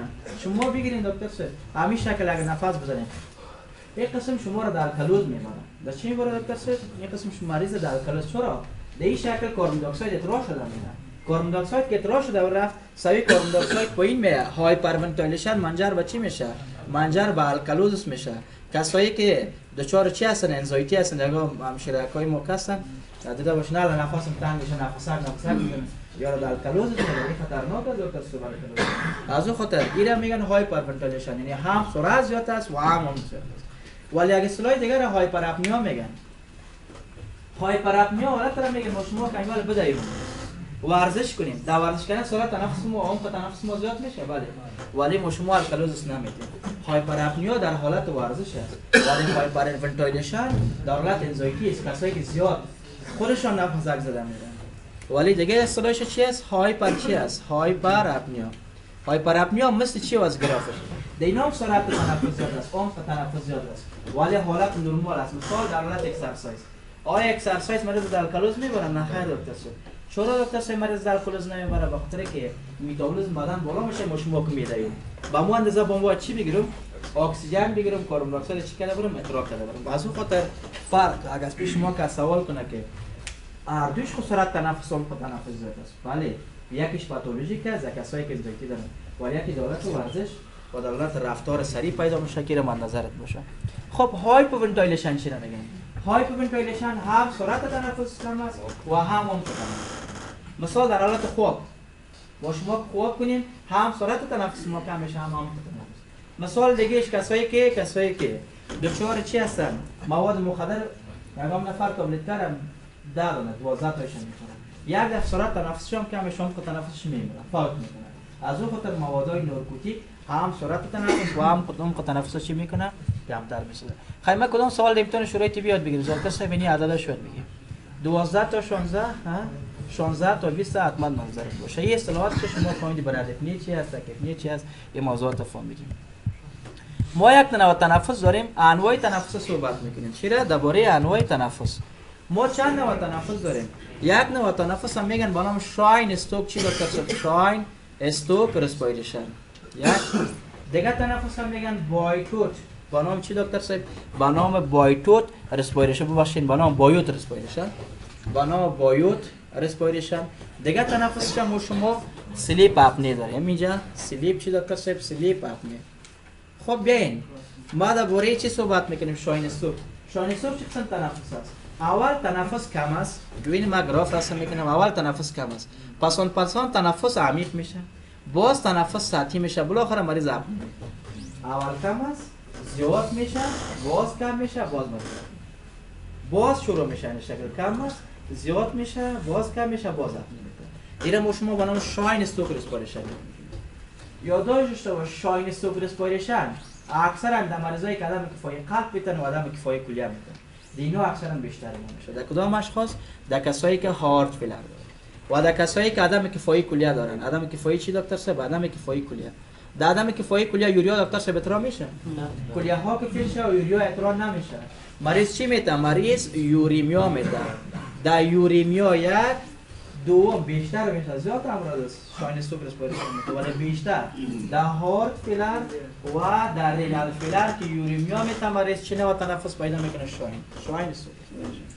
ما یک تنفس داریم به نام بایوت. این امتحان شروع تیوی سوالی که خیلی مهم است. بایوت ریسپیریشن در مریضای مننجایتس وجود میاد. نشه که سوال ببرتن امتحان شروع تیوی. بایوت ریسپیریشن، بایوت تنفسی است که یک تنفس گدود غیر منظم از معلوم نیست. یک دفعه تنفس مثال ساعتی است، یک دفعه اپ نمیده. یک دفعه عمیق میشه، باز اپ نمیده. امکان داره که ساعتی باشه، یک دفعه عمیق شه، باز ساعتی شه، باز عمیق شه، باز اپ نمیده. یعنی تنفس گدود غیر منظم ولی معلوم نیست. سوال خیلی مهم چی است؟ مننجایتس چی نوع تنفس وجود میاره؟ بایوت ریسپیریشن. ما یک نوع تنفس دیگه هم داریم. در هنگام خواب یکم نفرایی که از نظر بدنی آباد هستن، نه نوخدا وزن زیاد دارن، از طرف شب خور میکنید تو خواب نمیبره. یک دفعه می خراسش گم میشه، خیال میکنی برو دیگه نه حتمی دیگه خراس نمیکنه، او صفحه اپنی خود میره. بعد از چند ثانیه بعد باز بینی که از بعد بدتر خودش شروع میکنه. اینا ما شما با نام چی میکنیم؟ با نام اسلیپ اپنی. کسایی که چی هستن؟ کسایی که اوبیسیتی دارن. اوبیسیتی دارن و از طرف شب اسنورینگ دارن. اسنورینگ چرا میگن؟ خلاصه. نام دیگه اسلیپ اپنی پیک ویکند سندروم است. پیک ویکند نام یک نامش چیه دکتر صاحب؟ نام دیگه ازش پیک ویکند چیز؟ پیک ویکند سندروم. ان شاء الله رقم را گرفته باشید. چند تنفس شاین استوک؟ دو حالت. زیادتر در هارت فیلر و در مریضای یوریمی. در مریضای فشار داخل قلب کنون بلند باشه تنفسشون میتونه شاین استوک بشه. بایوت در کدام مریض است؟ در مریضای مننجایتس. و بالاخره اسلیپ اپنی نام دیگه پیک ویکند است. در اشخاصی که اوبیس است از طرف شب قرص می‌داشته باشن، در این اشخاص چی میشه؟ پیدا میشه. ولی تشریح میکنم. نه یک چی میگن اینجا یک تصویر داره میگن. ما یک تنفس دیگه داریم که تنفس سریع و عمیق است. یک تنفس سریع و عمیق است. نامش کازمال بریتینگ میگن. کازمال بریتینگ در کسایی که دچار دیکایی هستن، دیابت کیتواسیدوزیس. یادداشت داشته باشین کدام مریضا تنفسشان سریع و عمیق است. هرگاه یک مریض شکر هم میبینیم که تنفسش سریع و عمیق شده، باید تا باشه که دیکایی است. دیگه را شما میفهمید نه دیابتیک کیتو اسیدوز زبخش دیابت با ما براتون درس میتون. خیلی تنفس کازمول در مریضای چی است؟ در مریضایی که دچار دیکایی هستند. خب میایم دیگه موضوع صدر شما ما براتون گفتم برای که تنفس میبینین، برای که ریت تنفس میبینین، انواع تنفس میبینین، باید کنفیگریشن چی رو ما میگیم؟ کانفیگوریشن شیپ صدر شما ببینید. اولی که صدر در تمام شما شکل الیپس یا بایزوی داره. شکل الیپس داره. صدر با دو شکل ببخشید دو قطر داره. یک قطرش همین قطر لاترال. چی از دکتر صاحب؟ قطر لاترال. دیگه قطر چی از دکتر صاحب؟ باید باشه قطر انتریور پوستیرور است. قطر قدامی خلفی و قطر چی داریم شما؟ قطر جانبی داریم. شما بگین کدام قطرش بزرگ است؟ لاترال یا انتریور پوستیریور؟ آفرین. کل ما شما قطر لاترال بزرگ است. قطر نیست که اگه نفر که قسمی از چی میگن؟ از انتریور پوستیریور کلانتر نخیر. قطر لاترال میگه 5 به نسبت 3 است. 5 به نسبت چند دکتر صاحب 3 یعنی 5 6 تقریبا این 3 است. 5 به نسبت 3 نسبتایشون است که من نظرت باشه. ما یک مرض داریم. مثلا دکتر صاحب پیش ما پرسان کرد سی او پی دی چند تایپ داره؟ سی او پی دی دو تایپ داره. یک تایپش امفایزیما میگن. ما یک مرض داریم که این قطر انتریور پوستیریور رو اساسا چی کلا میره کلان کلا میره. بالاخره حتی مساوی با قطر چی میشه؟ قطر لاترال میشه به این شکل. کدام قطر خدا کلان میکنه؟ قطر انتریور پوستیریور خدا کلان میکنه. حتی میتونه که مساوی با چی شه؟ قطر لاترال شه. صدر بیلر مانند میشه، مثل که بیلر شما دیده باشه. اینا میگن به نام بارل چست. چی دکتر صاحب؟ به نام بارل چست. این سوال امتحان شروعی بیاد بگه کدام مرض است که قطر قدامی خلفی چی میشه؟ بیشتر میشه، حتی نزدیک چی خودم میسازن، نزدیک لترال یا بعضی اوقات لترال که بزرگ میشه، نامش برال چست میگن. در کدام مرض است یادداشت کنید؟ در مرضای M5 زیمال باشه. در کدام مرض در مرض شما دست مرا گرفته باشه. این سواله که خیلی مهم است که شما برال چست منظر باشه. ما یک نوع چست دیگه داریم، تصویرش رو براتون نشون میدم. شما ببینین اینی خب برال چست است. کدام قطر انتریور پوستریور چی شده؟ زیاد شده. اینی صدر شما ببینین، اینی صدر کبوتر مانند است. صدر کبوتر مانند پایجن کبوتر میگن. این در کدام مریضا پیدا میشه؟ یکم نفر شما سعی کنین که از بستر نمیشه قسم بیرون برآمد. در اطفالی که ریکتس دارن، یعنی کمبود ویتامین دارن. کمبود ویتامین در اطفال بانم چیات میگن؟ ریکتس. در کایلا هم چیات میگن؟ اوستیمالیشیا. در کایلایی که اوستیمالیشیا دارن، در اطفالی که ریکتس دارن، ما یک مرض داریم به نام مورفان سندروم. مورفان سندروم یک مرض ژنتیکی است که کنکتیو تیشو مشکل داره. یکم نفر زده باشین که کلکای بسیار دراز داره. دست خود این تا بعد دست خود قاط میکنه، جلوش خود کش میکنه. یکم سرکساف کار میکنه. یا مرض دارن نامش مورفان سندروم میگن. در اطفالی که ریکتس دارن، در اشخاصی که مورفان سندروم دارن، این صدر که وجود میاد پایجن است. پایجن یا مثل چی میباشه دکتر صاحب؟ مثل صدر چی است؟ کبوتر مانند. یکم نفر فنل چست داره. فنل چست هم مثل چی؟ پایجن چست وارد در مرزایی که ریکتس دارن و در مرزایی که مورفان سندروم دارن اینا وجود میاد. به این فنل چی مانند؟ فنل چی مانند دکتر صاحب؟ مثل صدر قیف مانند. صدر که قیف مانند باشه ما باز بنام چیات میکنیم؟ بنام صدر فنل چست یاد میکنیم که من نظرتون دکتر صاحب عزیز باشه. شما ببینین ما در ستون فقرات هم یک دو تغییرات داریم. یک اصطلاح را میگن بنام کیفوزس. کیفوزس. چند اصطلاح رو یادداشت کنیم. در ستون چی دکتر صاحب؟ در ستون فقرات. ما یک اصطلاح داریم به نام چی؟ به نام کیفوزس. کیفوزس از نامش مال است کپ. یگان نفر کپ میشه. در کوپی شما بگین کسایی که کپ شدن ستون فقرات انحناش به طرف بیرون است یا به طرف داخل است؟ آفرین. هرگاه انحنای ستون فقرات به طرف بیرون باشه میره ما شما باز به نام چیات میکنیم؟ کیفوزس. هرگاه انحنای ستون فقرات به طرف چی باشه؟ به طرف داخل باشه. یک نفر توری میاد پیشتن فلان که کدام بودی بلدر هست یک وقت بیچاره شما معاینه میکنید که این خود ستون فقراتش به طرف داخل رفته. هرگاه ستون فقرات انحناش به طرف چی باشه؟ انحناش به طرف داخل باشه این ما شما باز بنام چیات میکنیم؟ آفرین لوردوزس. لوردوزس داخلی. یگام نفر یک بغله است نه تو میانی شما فکر کنید والله بیچاره مریض چه مشکل داره قسم است. اینا باز ما هم چیات میکنیم؟ این دکتر صاحب اینجا یک تصویر می نفر یک بغله است ستون فقرات با طرف جنب انحنا دارن با یک بغل شده. اینا ما باز ما هم چیات میکنیم؟ اسکولیوز. اسکولیوز.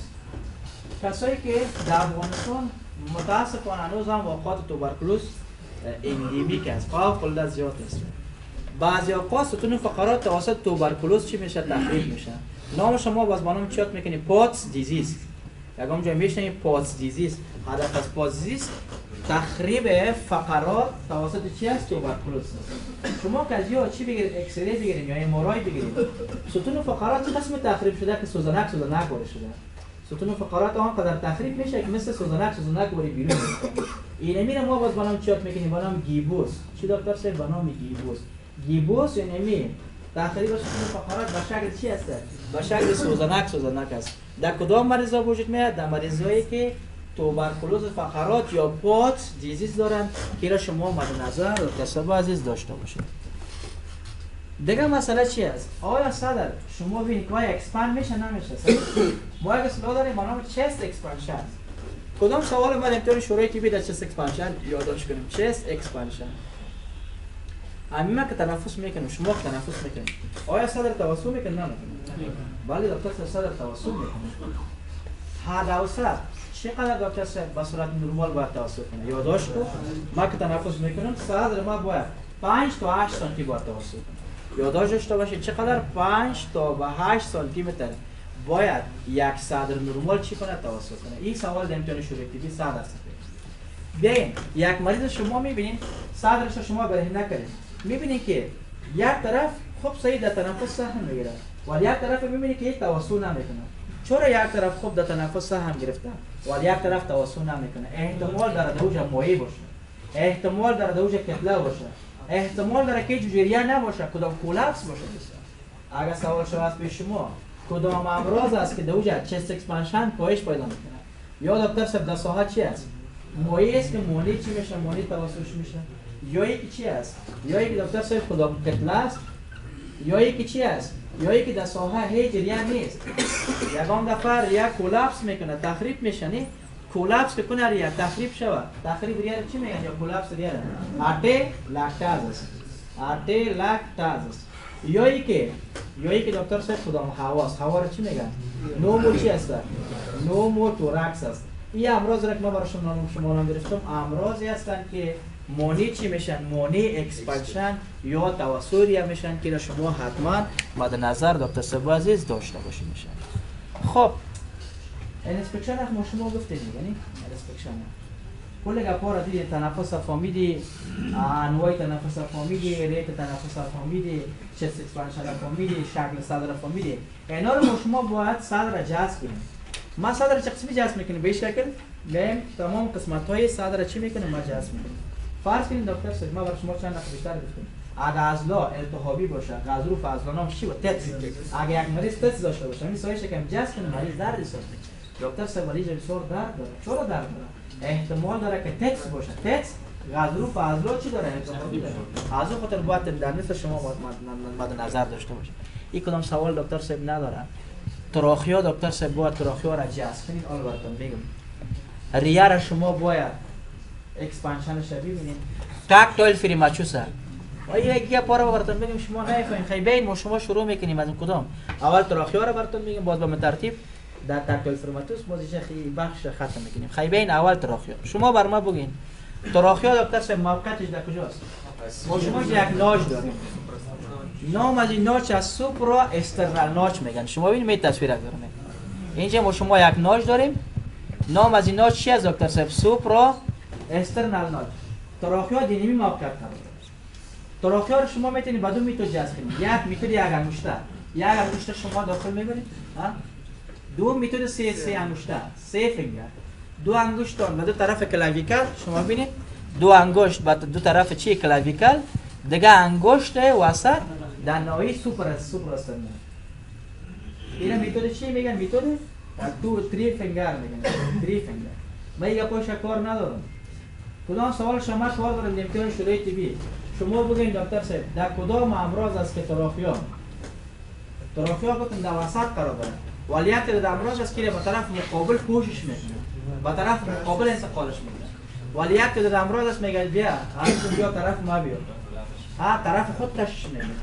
ما دو اصطلاح داریم. ببینید تراخیا دو اصطلاح داریم. یکی دکتر صاحب کنترولاترال چی مولا میتونم؟ با طرف مقابل دیگه چی است؟ اپسی لاترال.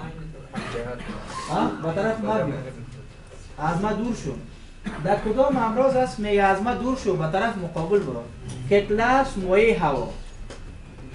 چی دکتر صاحب در کدام حالت؟ در کتلا در پلاور ریفوژن در موی در هوا یعنی نمود است. هوا و کتلا موی با طرف مقابل پوش. برعکس کدام امراض است میگه طرف ما بیا هر گار یک خالیگاه پیدا کنه. در کدام امراض است که یک خالیگاه پیدا میکنه؟ در کلاپس، در فیبروز. در کدام حالت دکتر صاحب یک خالیگاه پیدا میکنه، جوف پیدا میکنه؟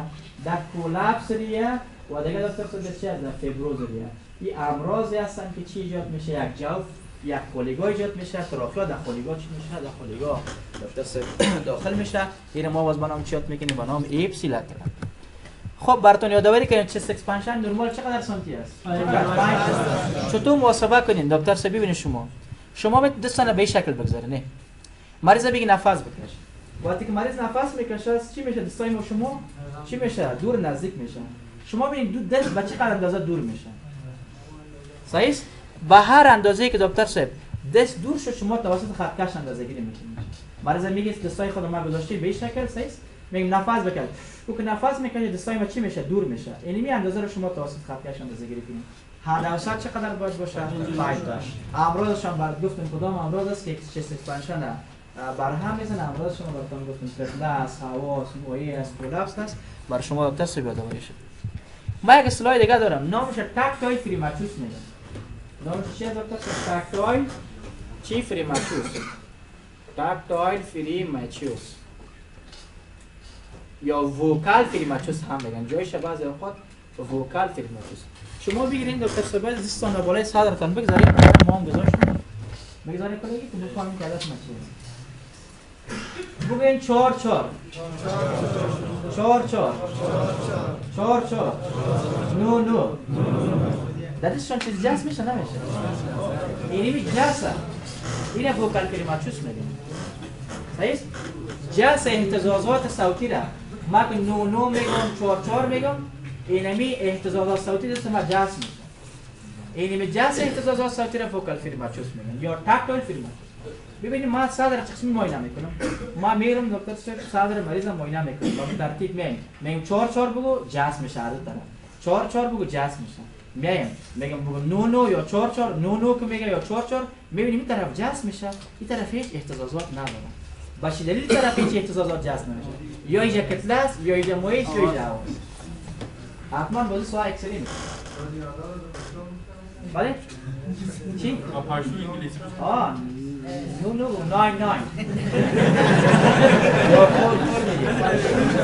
اکثر انگلیسی هست نی؟ دورا را اکثر انگلیسی ها پیدا کرد. با شما 9 میگم نی؟ نه سرال مشکل نداره، اگر نه مقصد بگه. اما خوبش که هست، اما خوبش هم 9 تو تریت نه در روی که 245 یا 85 نه. اما 9 شوش من نه با یک تونه یا نه میگن سلول اصل 99 نه 4 که میگن اصل مشماخ با زمان خود رو میگه، مشکل نداره با هر زبانی که شما رو دارید میتونید که با اون زبان بگین. اینا تاکتایل فریماتوس میگن. ان شاء الله مرا فهمیده باشین کدام امراض است که تاکتایل فریماتوس دو کاهش پیدا میکنه. یا مویه است یا دکتر صاحب هواس یا هیچ نرد یا نیست یا اکلاکس است. یک سوالا که یادداشت کن در کدام مرض است که خیر این کاهش فهمیدیم در کدام مرض است که تاکتایل فریماتوس افزایش پیدا میکنه؟ در نومونیا. در کدام مرض است که افزایش پیدا میکنه؟ در نومونیا. چرا دکتر صاحب؟ ما در نومونیا برای درس میتونم در نومونیا کانسولیشن وجود میاره. کانسولیشن نقاط تخریبی است، نقاطی است که در مایع و پروتئین زایش شده. شما یک سری یک مریض میبینید که سفید شده، سفیدک اونم سفیدک که در یک میبینید اونم کانسولیشن است. در کدام مرض ووکال فریماتوس افزایش پیدا میکنه؟ در مرض چی؟ اونم مرض چی بود نامش؟ نومونیا. آفرین نومونیا. قرار دکتر صاحب دیدین شما نه جاس کردین بالا جاس قرار است. زودتر میگم دکتر صاحب کدام سوالا رو دقیق یاد بگیرین. یک قرار مستقیم است. چی معنی میشه؟ ما مستقیم بالای صدر ضربه یک قرار غیر مستقیم است. ما دست خودم میمونم بالای دست خود ضربه بارم. این قرار غیر مستقیم است. ببینید دکتر صاحب هدف از قرار چی است؟ من نفر شور میتونم بخیر بدم. ما قرار میکنم هدف ما چی است که ما چی رو دعوت اهتزاز بیارم؟ انساج ریا رو به اهتزاز بیارم. ما که قرار میکنم ریا گپ میزنه ختم. ریا چی میکنه؟ گپ میزنه اینی. ما میرم صدای مرکولگی میفهمم تو نواز مرکولگی میفهمم دیگر از بلندر چامنی اگر بزنم شما میفهمید بالا صد بلندر شد این شکل. ریا رو شما قرار میکنین آواز نرمال ش باید بشناسین. یگان دفعه قرار میکنین صدایش شیشته یا هیچ صدایش نمیبره، یگان دفعه صدایش بالا میبره. شما باید دکتر صاحب را مد نظر داشته باشین. شه اش برام دی وقت که زنگ زد ببخشید میاره دیگه وقت زنگ زدن نیست نی. ما کم از زودتر دکتر صاحب درس پیش میبرم که درس باقی نمونه. خب دکتر صاحب عزیز ببینید ما کدام سوالا رو در امتحان شورای طبی یادداشت داشته باشیم. یادداشت که دکتر صاحب دقیقاً آواز نرمال رزونانس است. ما که قرار میکنم دکتر صاحب آواز رزونانس است. بعضی اوقات هایپر رزونانس میشه در کسایی که نوموتورکس دارن. در کسایی که چی دارن دکتر صاحب؟ هایپر رزونانس. در کسایی که نوموتورکس دارن، کسایی که در یهشون هوا جمع شده این فایز ما دارن، خصوصا نوموتورکس. در کدام اشخاص دل میشه آوازایش میشینه، ساز هیچ امروز آوازت نمیبره. دال میشه. در کدام امراض است فراموشتان نشه؟ در مایع، در کتله دال است. مایع و کتله دال. نورمال چی گفتم؟ رزونانس. چه وقت هایپر رزونانس میشه نوموتورکس. چه وقت دال میشه گم میشه زمانی که مایع باشه دکتر صاحب یا کدام کتله باشه شما قرار میکنیم بالای مایع بالای کتله اکثرا چی باشه دکتر صاحب؟ دال. نس است که شما من نظرتون باشه. خب اینی سوال امتحان شروع طبی یادداشت کن.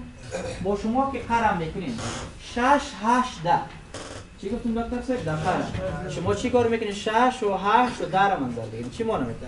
در کدام تازل ششم قرار کنین؟ در جمع تازل هشتم قرار کنین. در جمع در اطراف در خلف تازل دوم قرار کنین. 6 8 10 انتریور لاترال و پوستیرور. اینا حتما یادداشت کن.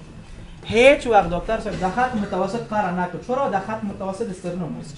در خط متوسط در پوستیرور فقرات است. اعضای فقرات در خط متوسط قرار نمیگن دکتر صاحب. غیر قرار. یا در جنب بس نی. شما کوشش کنید در نواحی در خط متوسط شما قرار نکنید. چرا استرنوم است و فقرات است. شما قرار میکنید در جنب شما چی میکنید؟ قرار. این کدام گپ سوال ندارم. قرار که شما میکنید به این شکل. شما دکتر صاحب دستانه میگیرین این به شکل شما دینی شما قرار میگین در دست الفلنکس. اینجا با شما ایره چی داریم؟ دست الفلنکس. ما قرار میکنه به شکل. دست ما باید از بند دست شروع بکنه. تا قسمی اگه یک شکل شوری نیست که شکل بزنیم. فقط قرار که میکنیم دست باید از کجا شروع بگیریم؟ از بند دست. و شما متناظر قرار میکنیم به این ترتیب.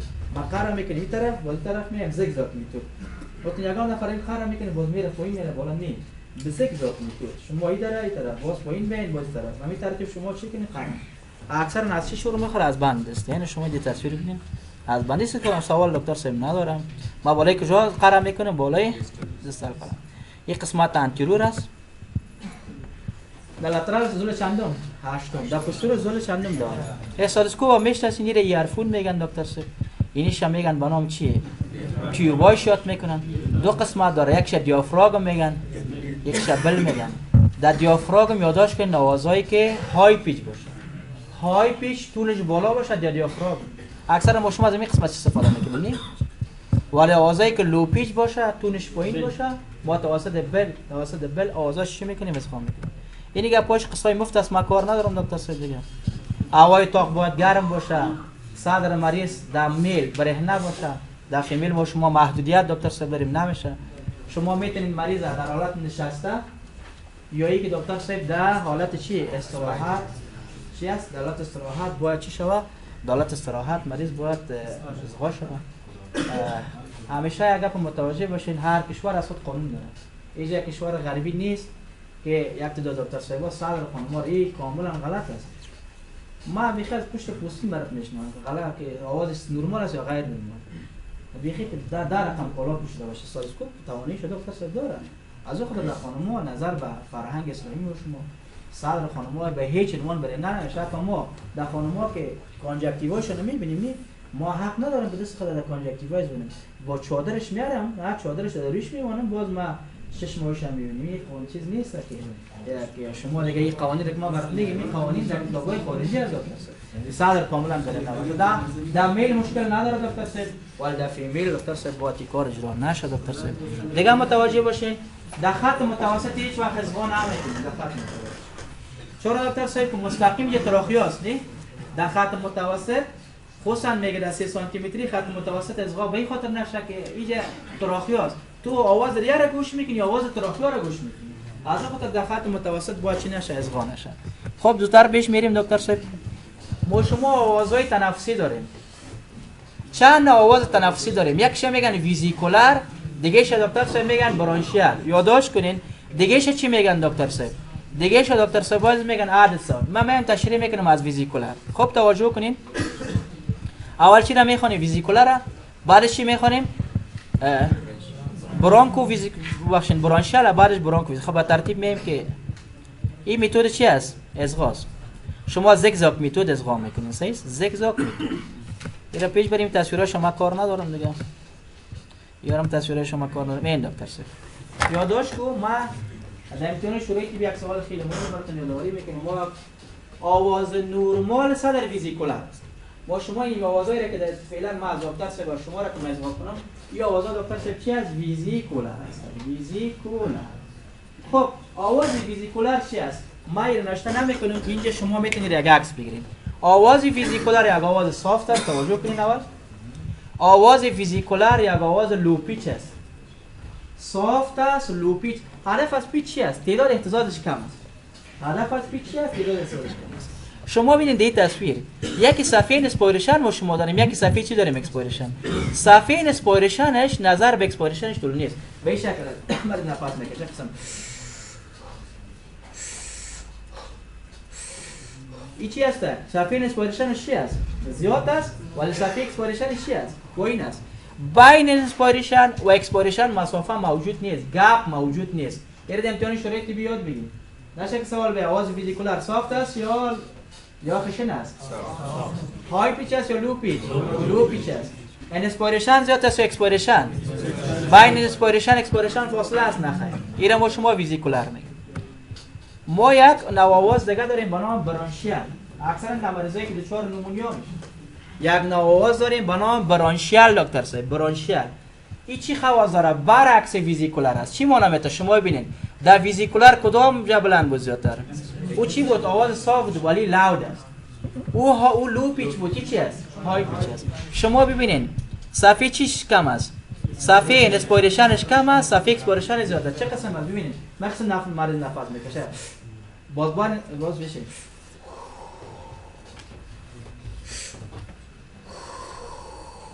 یعنی اکسپایرشنش چی است؟ انسپایرشنش چی است؟ کم است. ببینید من چه قسم تمثیل میکنم. اینا یک وقفه میاد. با چی معنی است؟ بین انسپایرشن و اکسپایرشن گپ است. در حالی که در قبلش چی نبود دکتر صاحب؟ در قبلش گپ موجود نبود. اینو ما شما باز با نام چیات میکنیم؟ بنا برانشیل. بعضی اوقات اینمی آوازا میکس میشه. در کجا دکتر صاحب میکس میشه؟ در قسمت خودم و در قسمت اینترستاپولار یعنی قلب. اینمی آوازها میکس میشه. که میکس شه نامش چی دکتر صاحب یاد میکنیم؟ نامش دکتر صاحب ما باز با نام چیات میکنیم؟ برانکو چی دکتر صاحب؟ ویزیکولر. یکی ویزیکولر داشتیم، یکی برانشیل. بعضی اوقات اینا این آوازها را همزمان دکتر صاحب شما میتونید که در کدام قسمت بشنوین دکتر صاحب فراموش نشه. در بین کتف یا دکتر صاحب در کجا میشنوین؟ بالای عظم قصد در خلف در کجا دکتر صاحب شما میشین؟ در بین کتف یا در بین شونه. این آواز را که شما میشین این آواز میکس برانکو چی یادش میکنیم؟ ویزیکولر یاد میکنیم که شما مد نظر داشته باشید. چیش نیست. اکثر نم اول ویزیکولرش اکثر دو تای دیگه از دکتر صاحب اکثر چی باشه؟ اکثر بعضی اوقات پاتولوژیک میشه ولی اکثر اینا دو تای دیگه از این نورمال میشه. هیچ اگر چه دکتر صاحب ما در چیز برای شما نورمال ذکر کردیم ولی کتاب شما اکثرا امراض اب نورمال ذکر کرده. صحیح است؟ چی؟ نظر به موقع باید صدای ایجاد شود. هیچ مزه خاطر دکتر صاحب برای شما ذکر کردم این دکتر. یعنی شما می کلاسیفیکیشن ببینید اینه. همین کلاسیفیکیشن ببینید ولی هدف ما چیه؟ در بعضی پاتولوژی ها هم ایجاد میشه. صحیح است؟ نظر به موقع شروع ساحه نورمال است. در دیگه ساحه شروع شدیم پاتولوژیک است. از ما خاطر ما گفتم آوازهای نورمال یکیش ویزیکولر است، یکیش برانشیل است، دیگهش برانکو ویزیکولر است. موقعاتش مهم است. نظر اگه دیگه موقعاتش داشته یا اب نورمال است. خب بیاین زودتر پیش میریم دکتر صاحب که ما شما 2 3 4 سالای دیگه باقی مونده. این شد دکتر صاحب چی بریتینگ ساوند. ما یک نوع آوازهای دیگه داریم نامش وایس ساوند میگم دکتر صاحب. وایس ساوند چی معنی میده؟ خب توجه. ما یک مریض میگم بیسی ساسکو میگم مریض میگم که بگو مثلا 4 چی میگم دکتر صاحب؟ مریض میگم بگو چند 4 ریما یا آوازا را فلتر میکنه.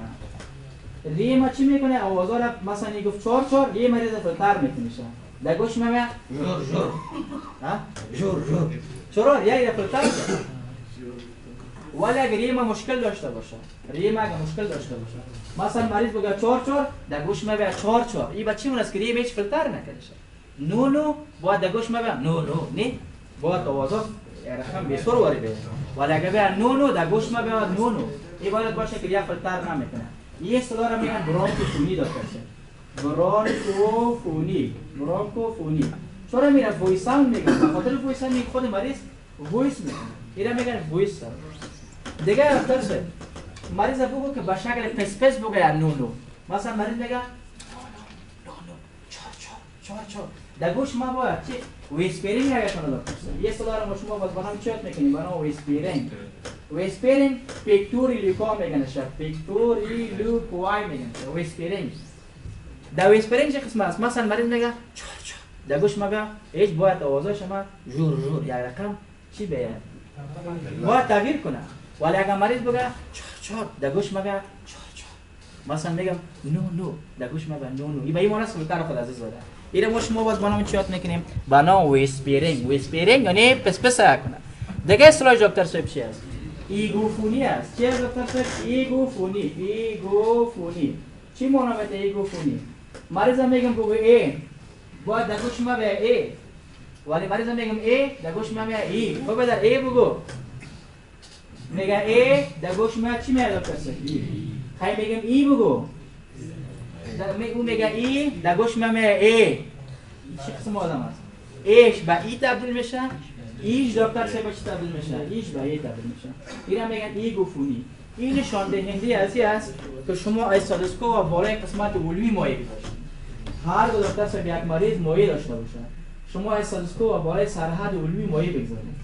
استاتوسکوپ بالای سرحد علوی مایع باشه ایگوفونی وجود میاد. نشه که امتحان شرایطی برای شما سوال بیاد که ایگوفونی چه وقت وجود میاد؟ اکثرا در سرحد علوی مایع شده میشه. اکثرا در سرحد علوی. دیگه آوازایی که ما شما داریم با نام اد ساوند است. آخرین آوازا دکتر صاحب پکتوریلیکا را خبرتون گفتم نه؟ آخرین مواد ما دکتر صاحب آوازهای اضافی است. ما شما چند آواز اضافی داریم؟ ما یک اصطلاح داریم ما با نام چی دکتر صاحب؟ با نام اد ساوند. اد چی دکتر صاحب؟ ساوند. اد ساوند کدام امراض است؟ کدام امراض است؟ کدام ساوند است؟ آیا با نام کرکل شما چی شنیدین؟ بعضی اوقات ریه را شما ادغام میکنید یک تق آوازا داره. اینی آوازایی که متقطع تق میکنید ما با نام کرکل. میکانیزم کرکل چی است اگر سوال شود؟ ما یک آواز داریم به نام چی دکتر صاحب؟ کرکل یا رول. میگه در هنگام اکسپایریشن در مرحله اکسپایریشن ریه ها در حالت چی هستند دکتر صاحب؟ در حالت کلاپس هستند.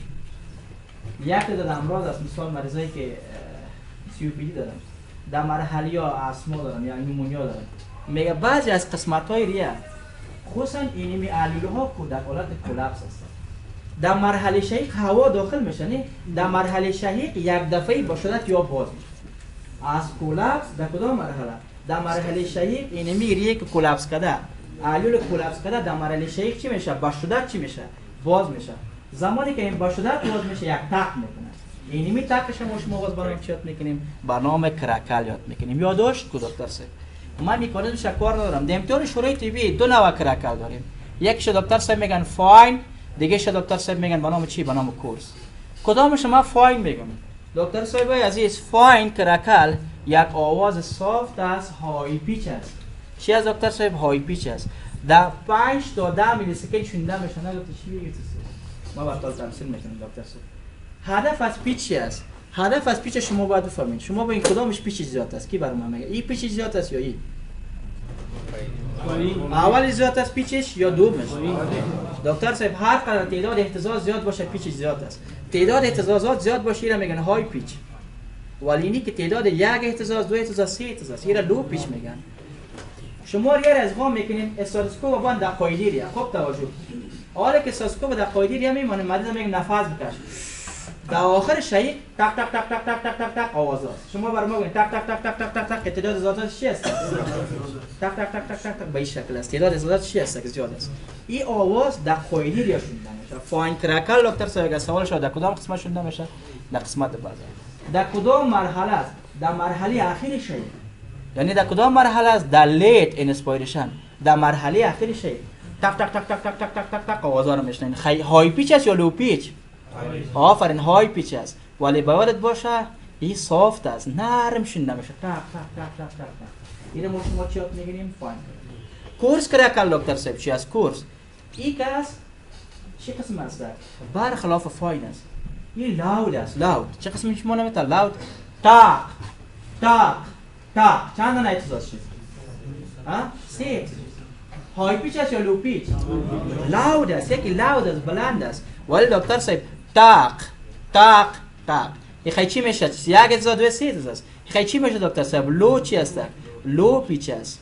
ولی فراموشت نشه فاین ترکل در مرحله اخیر شهیق بود. این در ابتدای شهیق شده میشه. در اول که این مریض نفس میکشه در ابتدای شهیق شما این آواز هم میشنوید. یعنی این چی است دکتر صاحب؟ ای ارلی چی است؟